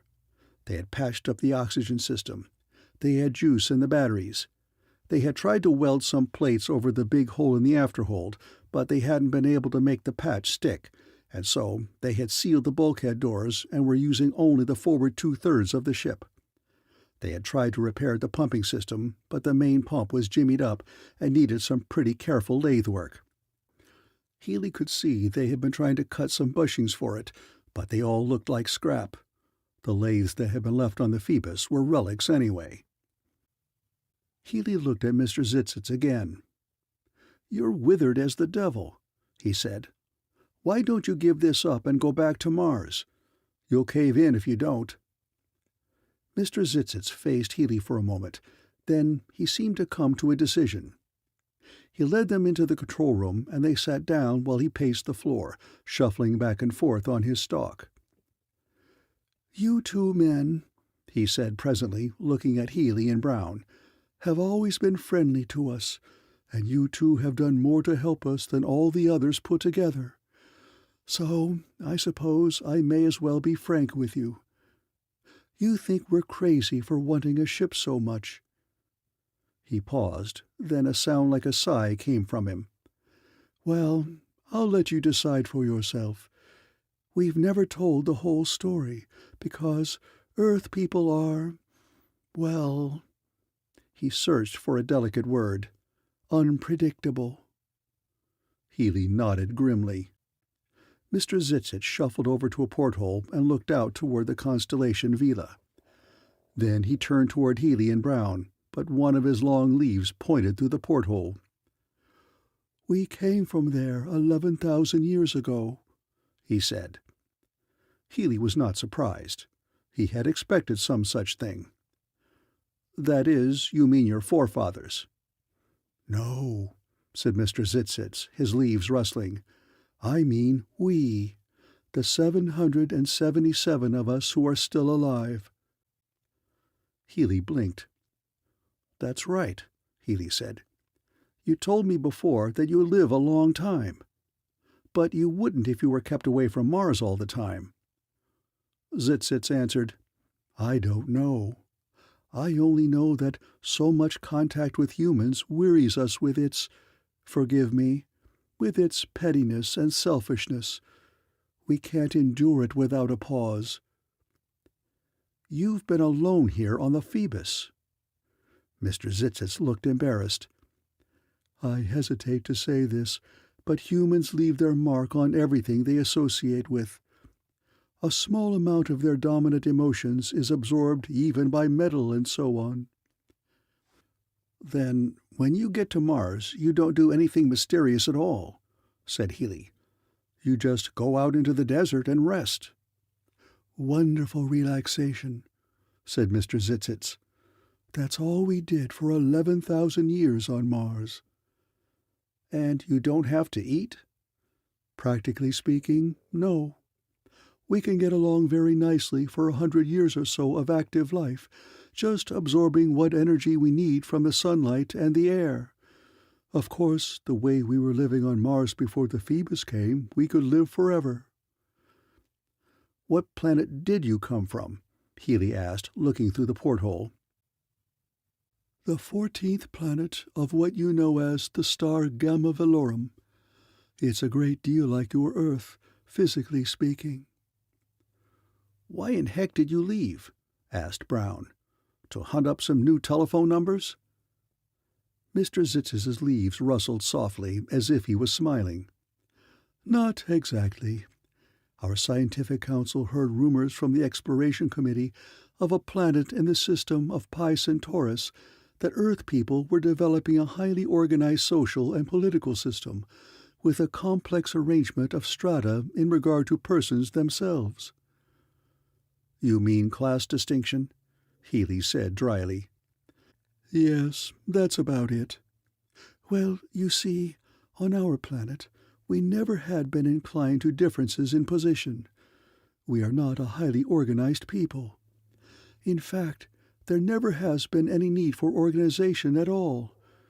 Our physical wants are almost nil, so there has been no incentive for one to get ahead of the others. But our Progress Committee wanted to become familiar with Earth's system, because we work on the theory that everything of that sort has advantages. So 777 of us were sent on a rocket ship which we bought from the robots of the 18th planet to investigate Earth's social system. Wait a minute, said Healy, sitting up. Did you say 11,000 years ago? Mr. Zytztz nodded. We landed on Earth and found a rather highly developed civilization. That is, compared to what you have now, of course, because I have no other standard. We became acquainted. 1 second, said Healy sharply. What part of Earth did you visit? There were only 2 continents that interested us. One in what is now approximately the middle of the Atlantic Ocean, and the other in what is now the Southwest Pacific. Healy jumped up. You don't say. Atlantis and Lemuria. That's what I argued in my thesis 50 years ago. That's what got me kicked out of active duty in the Air Marines. That's what made me an outcast. Those are the 2 continents that Senator Filibuster maintained were nothing but myths. They were quite real then, said Mr. Zytztz. Well, I'll just be plain scuttled. End of Chapter 8. Chapter 9. Friends Indeed. Eyes flashing with eagerness, Healy sat down again because he was weak from excitement. After all these years, his graduation thesis had been vindicated by Mr. Zytztz. There was only a chain of islands where your eastern mountains are in North America, and there were some primitive peoples in Egypt and southeastern Europe, Mr. Zytztz went on. But the peoples of Atlantis and Lemuria, who had some interchange and seemed to have developed concurrently, had quite a modern civilization. They had extensive family relationships, marriage, religion, and so on. But the thing that interested us most was the eminence given to persons of education on the one hand, and persons who in one way or another had accumulated more possessions than they needed for their personal use. That hasn't changed, Captain Brown observed. How long did you stay there? Almost a year. The so-called rulers took us in charge, and just about convinced us that their system was a good one, and that we could profit by adaptation of it. What you sometimes call California Chamber of Commerce tactics, I believe." Admiral Healy leaned forward. "Tell me just one thing, Mr. Zytztz. Did they really have the secret of counteracting gravity?" "Oh, yes, they did.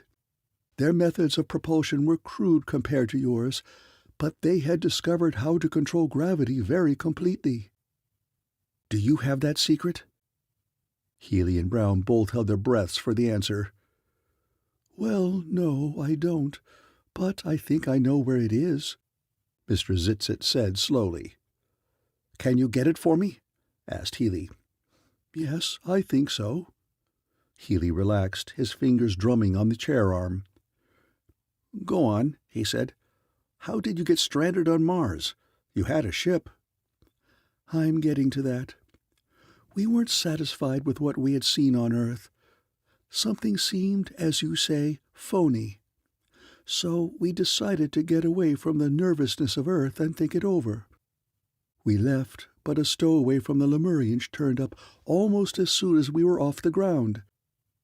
He had been working in the factory where they made their crude aircraft. He was very excited.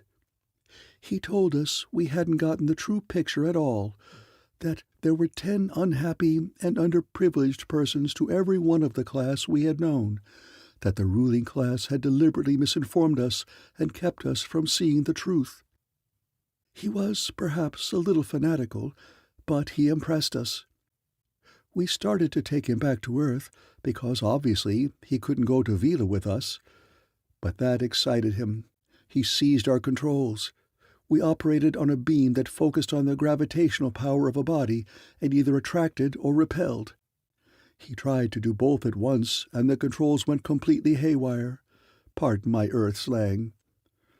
"Quite all right," Healy breathed, his eyes fixed on Mr. Zytztz. "We swung into an orbit around Earth. We tried various things to get away, and we aren't very handy at such things, you know.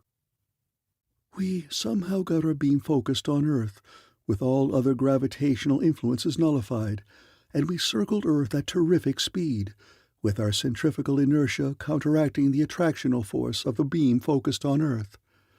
We had to go faster and faster, and after a few days we approached the speed of light. That gave us tremendous mass and pulled the Earth a little out of its regular orbit. We were circling Earth across the poles, and presently the continent now known as America was pulled up out of the ocean bed by our mass, and the 2 continents of Lemuria and Atlantis were completely inundated by the tidal waves, and both continents disappeared under the water." Healy took a deep breath. "So that's the story," he said at last. "Yes," said Brown, "but how can you prove it?" At this, Mr. Zytz's leaves perked up. "Oh, I can prove it," he said. "We broke loose from Earth and finally landed on Mars. The stowaway spent all his time, until he died from lack of nourishment, writing the records of Lemuria. He told all he knew about their science, including the secret of counteracting gravity." "Great sea of fire," said Captain Brown, and Admiral Healy's eyes were gleaming with a strange fire that had not been there for many years. Brown looked at him. "But would even that be enough to swing the Space Marines?" he asked Healy. Healy's eyes narrowed. "It had better be. With the heat I could put on Senator Filibuster and through him on the Board of Discipline. Filibuster is one of the biggest shots in the world now, you know." "Yes," he nodded with sudden conviction. "We can swing it, Captain." He looked up suddenly. "Who has this manuscript?" he asked Mr. Zytztz. "It's in the Lemurian's grave back on Mars." Healy was on his feet, his eyes blazing now. "Oh, brother," he murmured over and over, "things are going to pop now." Presently he turned to Mr. Zytztz. "So, you crash-landed on Mars, and you fellows couldn't fix up the ship because you're not so handy with tools, and the Lemurian didn't live long enough?" "That's about the story. The ship rusted in spite of all we could do, and gradually disintegrated." "And you've been waiting ever since to hitch a ride home," said Brown. "What else was there to do?" asked Mr. Zytztz. "I suppose that you've made up your mind about class distinctions by now," Healy said a little assiduously. Mr. Zytztz was slow in replying. "I think," he said finally, "that it is still short of perfection." Healy snorted. Brown said thoughtfully, "I can understand all this stuff about Lemuria and anti-gravity and so on. That's plain enough. But what I can't understand is, you've had 11,000 years with nothing to do but wait. Why didn't you ever have any offspring on Mars?" Healy imagined Mr. Zytztz was smiling softly to himself. "Because we're all males. Our wives and sweethearts are all back home in the Valorian system." Brown gulped and stared at Healy. "Well, no wonder they want a ship," he said. "After 11,000 years on Mars, I'd want to get back home and raise some little Zytztzes myself." Healy could not speak for a few minutes. So that was why they wanted a ship, to go home. Home to wives and sweethearts and children and families. Home. Home to a place that was very much like Earth after 11,000 years of patient waiting on the red alkali of Mars. How tremendously glad they must have been to see the Phoebus when she came down the first time. How they must have felt when Healy slammed the airlock hatch on Mr. Zytztz's face. Healy stood up. "I'm sold," he said quietly. "I'll see that you get her in, Captain Brown." "Yes, sir." Mr. Zytztz was murmuring softly, "I shall be very grateful." "Captain Brown, send me some equipment over from the filibuster. One complete machine shop, a small forge, a plastic press, steel and brass stock, food and water. Make up a list. Everything you can think of. Send us all you can find on the filibuster, and as soon as you reach Havana port, ship the rest to Mars. And include 10 tons of americium. That will be enough to take them to the edge of the universe and back." Brown swallowed. 10 tons, sir? That stuff is worth roughly $1 million a ton." "I've got $3 million put away. Here, I'll give you a letter to my attorneys. Maybe—" Mr. Zytztz interrupted softly. "We Zytztzes have several $1 million. It is magnificent of you to do this for us, but let us expend our common funds first." "Yeah," Healy growled, "I guess you'll have to do that. And we'll still be short a few $1 million. But get it shipped anyway, Captain. My credit ought to be worth something." "I'm willing to lend you what I have, but that isn't very much," said Brown. "And Atomic Power Inc. will take a mortgage on your soul for the balance." "Don't worry me with details," said Healy. "Get the stuff." "Yes, sir." Captain Brown took the letter from Healy and one from Mr. Zytztz and went back through the airlocks. Presently, equipment began to stream across the gangplanks. Everything went well until the 10 tons of americium began to come over in small black boxes that held 25 pounds each. Healy was a little surprised to see it, for he had figured it would be necessary for Captain Brown to do some fast finagling on Earth to get that, but apparently Brown was taking things into his own hands on the theory that possession is pretty good title. End of Chapter 9. Chapter 10. Mr. Zytztz Goes to Mars. Brown was moving pretty fast, but Senator Filibuster moved almost as fast. In no time at all he came stamping aboard, not so impressive in a spacesuit and oxygen mask. "I'll have you know, sir, you can't tamper with private property this way," he snorted after he got off his oxygen mask with jerky fingers. "I'll have you know that I am master of the filibuster and all aboard her," Healy told him. "I deem this fuel necessary to save this crew of Martians from disaster." There, he felt better. He already had cleared Brown. The senator sputtered. "But the Martians came from our own ship." "Perhaps they did, but Mr. Zytztz here claimed the Phoebus as salvage. Before witnesses." The senator exploded. His face was red. "But 10 tons of americium—" "It will be paid for," Healy said.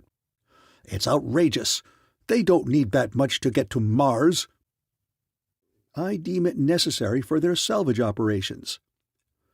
Mr. Zytztz shuffled up. The senator was swelling. "Mr. Zytztz is captain of the Phoebus now," Healy said pointedly. The senator glared and turned purple. "I'll have your ticket for this, you whippersnapper!" he barked at Healy and stamped back across the gangplank. The filibuster pulled away in charge of Captain Brown, and Admiral Healy rolled up his sleeves and went to work on the Phoebus. At 90 he wasn't ancient, but he wasn't as young as he had been, and he was soft. Nevertheless, he worked long hours showing the Zytztzes how to fix things. When his muscles got stiff, he worked to limber them. He got the pumps going. He himself went outside in a spacesuit and welded up the hull. They tore out the damaged partitions. They replaced pipes for water and compressed air, and Healy tested and checked the communications. The Zytztzes worked tirelessly. They could do things if someone would show them how. And one day, 3 months later, they turned on the power and straightened the Phoebus out of her lazy end-over-end floating and took off for Mars. They reached the red planet in 6 weeks and landed at the spaceport. Captain Brown was already there with a load of supplies he'd brought himself on a special trip. He told Healy the money situation wasn't too good. Atom Power Inc. wasn't sticking out its neck yet by refusing delivery, but they were firm in asking full payment for the americium. It worried Healy a little. That is, he worried for fear that Atom Power Inc. would attach the Phoebus before they could get started for Gamma Valorum. But he didn't say anything about it to Mr. Zytztz. He went ahead and turned the Phoebus over to a repair crew at Space Travel Inc.'s spaceport, so the Phoebus could be made really shipshape. That would cost money, too, but the Zytztzes couldn't start a 60-year trip in a ruptured duck. Then Healy set about getting legal title to the Phoebus in the name of Mr. Zytztz. As soon as the repair work was finished, Healy started loading operations. It would take about 3 days to get the Phoebus loaded, with trucks running in and out of her hold like yellow ants, so Healy turned the job over to Captain Brown, who was waiting for orders, while he and Mr. Zytztz took a trip into the desert to find the Lemurian's grave. That was no trouble. The Zytztzes had buried the Lemurian in a solid rock cavern and then had cemented it so it was airtight. A couple of sticks of dynamite opened it. When the dust cleared out, Healy and Mr. Zytztz went inside. They found the body, or what was left of it, a faint white outline of a skeleton, formed in bone dust on the rocky floor. They also found the lead casket that the Zytztzes had sealed shut. In it was a manuscript written in ink on fine parchment. Some 200 pages, but Healy shook his head when he saw the writing. It was faint but still legible, but Healy said, "That's almost identical with Mayan hieroglyphics, but it doesn't do us any good, because nobody has ever been able to decipher Mayan. They're probably the same language." Mr. Zytztz waggled his leaves. "That needn't bother you. I can remember enough of Lemurian writing to compile a key. In fact, if you'll give me a stenographer who can understand my speech, I think I could translate this for you in a couple of days, roughly at least." Healy stared at him. "You're a wonder if you can do that." When they got back to the spaceport, Brown was worried. A man came in the liner from Earth looking for Mr. Zytztz. He appeared to be a process server. Healy looked haggard. He mustn't find Zytztz. Keep him away. Tell him Mr. Zytztz has gone to Pluto to sell toothbrushes to earthworms. Tell him anything. And whip up this loading. How much longer?" Brown shook his head. 2 days more anyway, I'm afraid. There's a load of stuff, sir."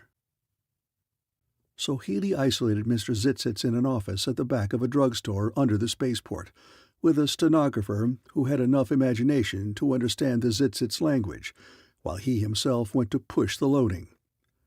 But next morning Mr. Zytztz sent word for Healy to come. When Healy got there, Mr. Zytztz handed him 90 pages of teller-written copy. Healy was amazed, but he was not surprised. He leafed through the manuscript, and when he found the section on anti-gravity, he uttered a yell. "What this won't do to people like Senator Filibuster," he said, and chuckled. "Simple, too, don't you think?" asked Mr. Zytztz. Healy clucked his tongue. "Far easier than atomic power, and you can see that it will have to work. It's really nothing but an electronic adaptation of an old type of video circuit. What it does is get inside of gravitational power instead of trying to fight it." Healy left Mr. Zytztz in hiding while he went to the video office and transmitted a long message to the discipline board, including the information on anti-gravity, and asked them formally to investigate his claim that this was a genuine Lemurian manuscript. That was enough. The discipline board knew the angles. They would get the picture, but fast. 2 days later, from over the desert came the Zytztzes, 776 of them, streaming into the Phoebus to go back home. They counted them 7 times to be sure, because there wouldn't be any refunds on that trip. They had just finished the 7th count when Healy turned around to face a man in a brown suit. "Mr. Zytztz here yet?" "No," Healy said grimly. "He isn't here." "Well, I suppose he will be pretty soon. Looks like you're getting ready to take off." Healy growled in his throat. He wondered how this fellow would like to take a long one-way trip, but he knew Mr. Zytztz would never approve violence, if he knew about it. They warmed up the engine, with the brown-suited man standing fast in the control room, although Healy did his best to walk all over him every time he turned around. Finally, Healy went outside and got Brown. "Bring Mr. Zytztz," he said grimly.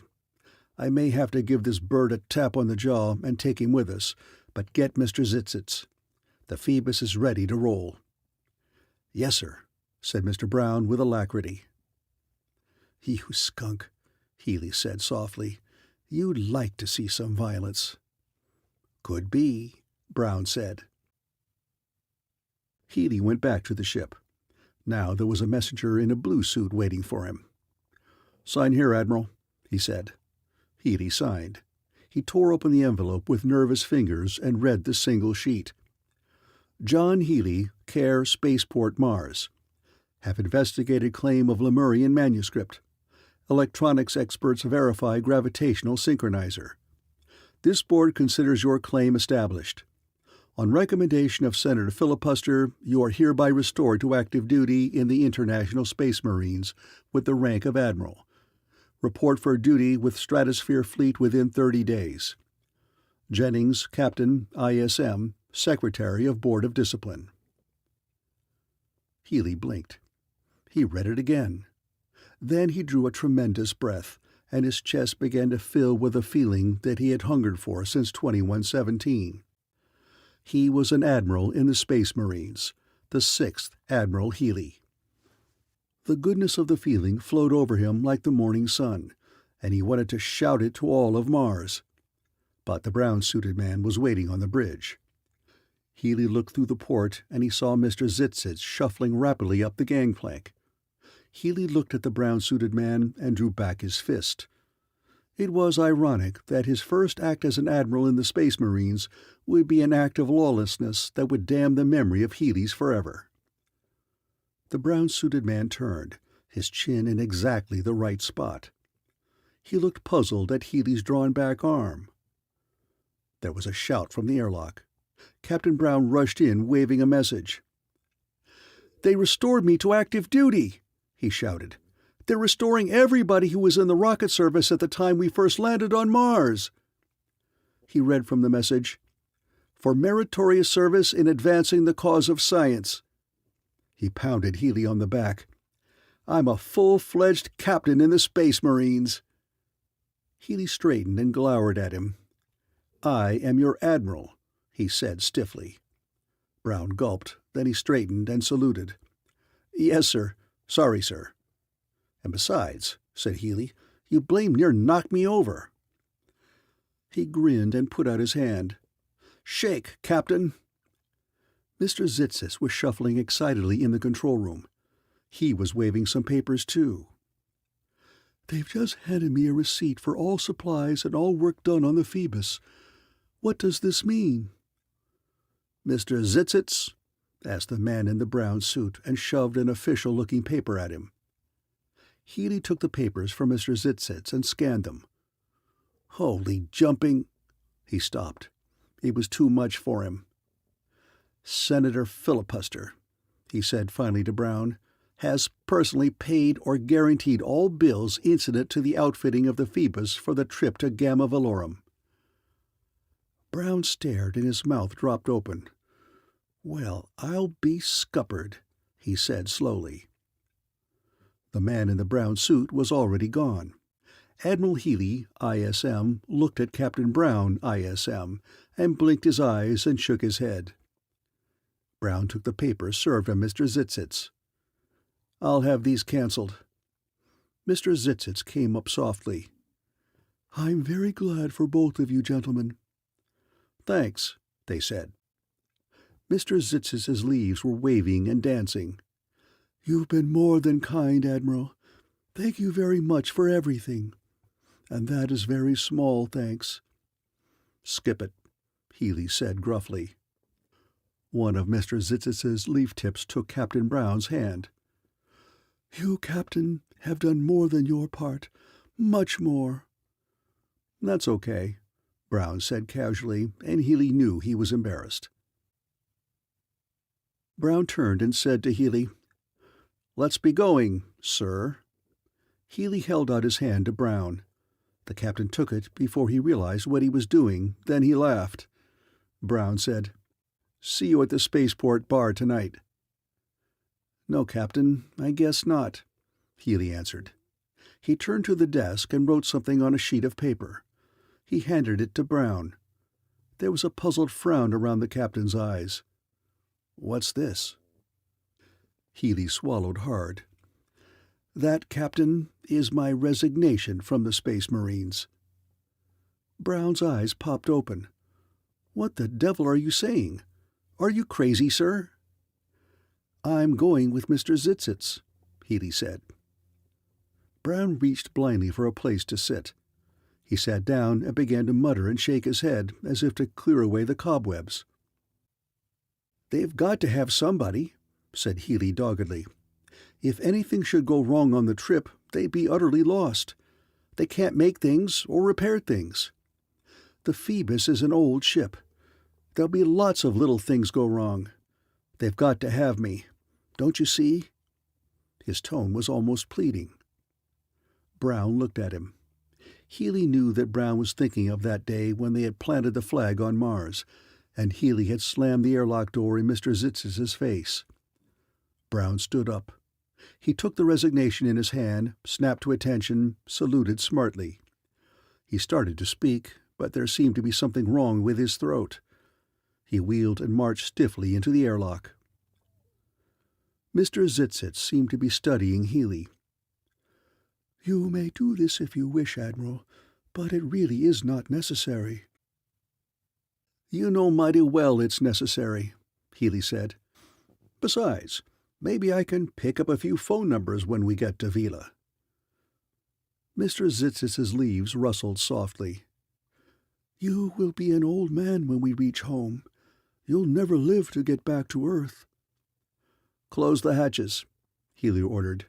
"Prepare to take off. It's a long trip." Mr. Zytztz hesitated. Then one leaf raised in a regal salute. They lifted her off the concrete. She slanted up and up and up at tremendous speed, and then, free of Mars' gravitational influence, curved downward into the 60-year trajectory that would bring them to Gamma Valorum in the southern skies. The next day they were out far past Uranus and still accelerating at a constant 2 gravities. 2 faint messages came on the videophone. One said, "Congratulations, Admiral, and best wishes. I guess there's nobody funnier than people. Pickens, Admiral ISM, retired."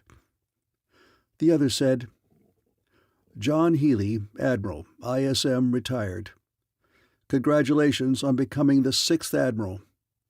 I wish I could have shaken your hand, but you know what is best. Good luck from your dad. Mark Healy, Admiral, ISM, retired. Healy looked up. Mr. Zytztz was on the bridge. He was facing Vila. His leaves were rustling gently. He was going home. And from the way he was staring through the porthole, Healy knew his eyes were open. Healy softly folded the last message and put it carefully in his breast pocket. He walked over and stood beside Mr. Zytztz and looked toward Vila. Healy's eyes were open too, but they were wet. End of Chapter 10. The End of Mr. Zytztz Goes to Mars by Noel Loomis.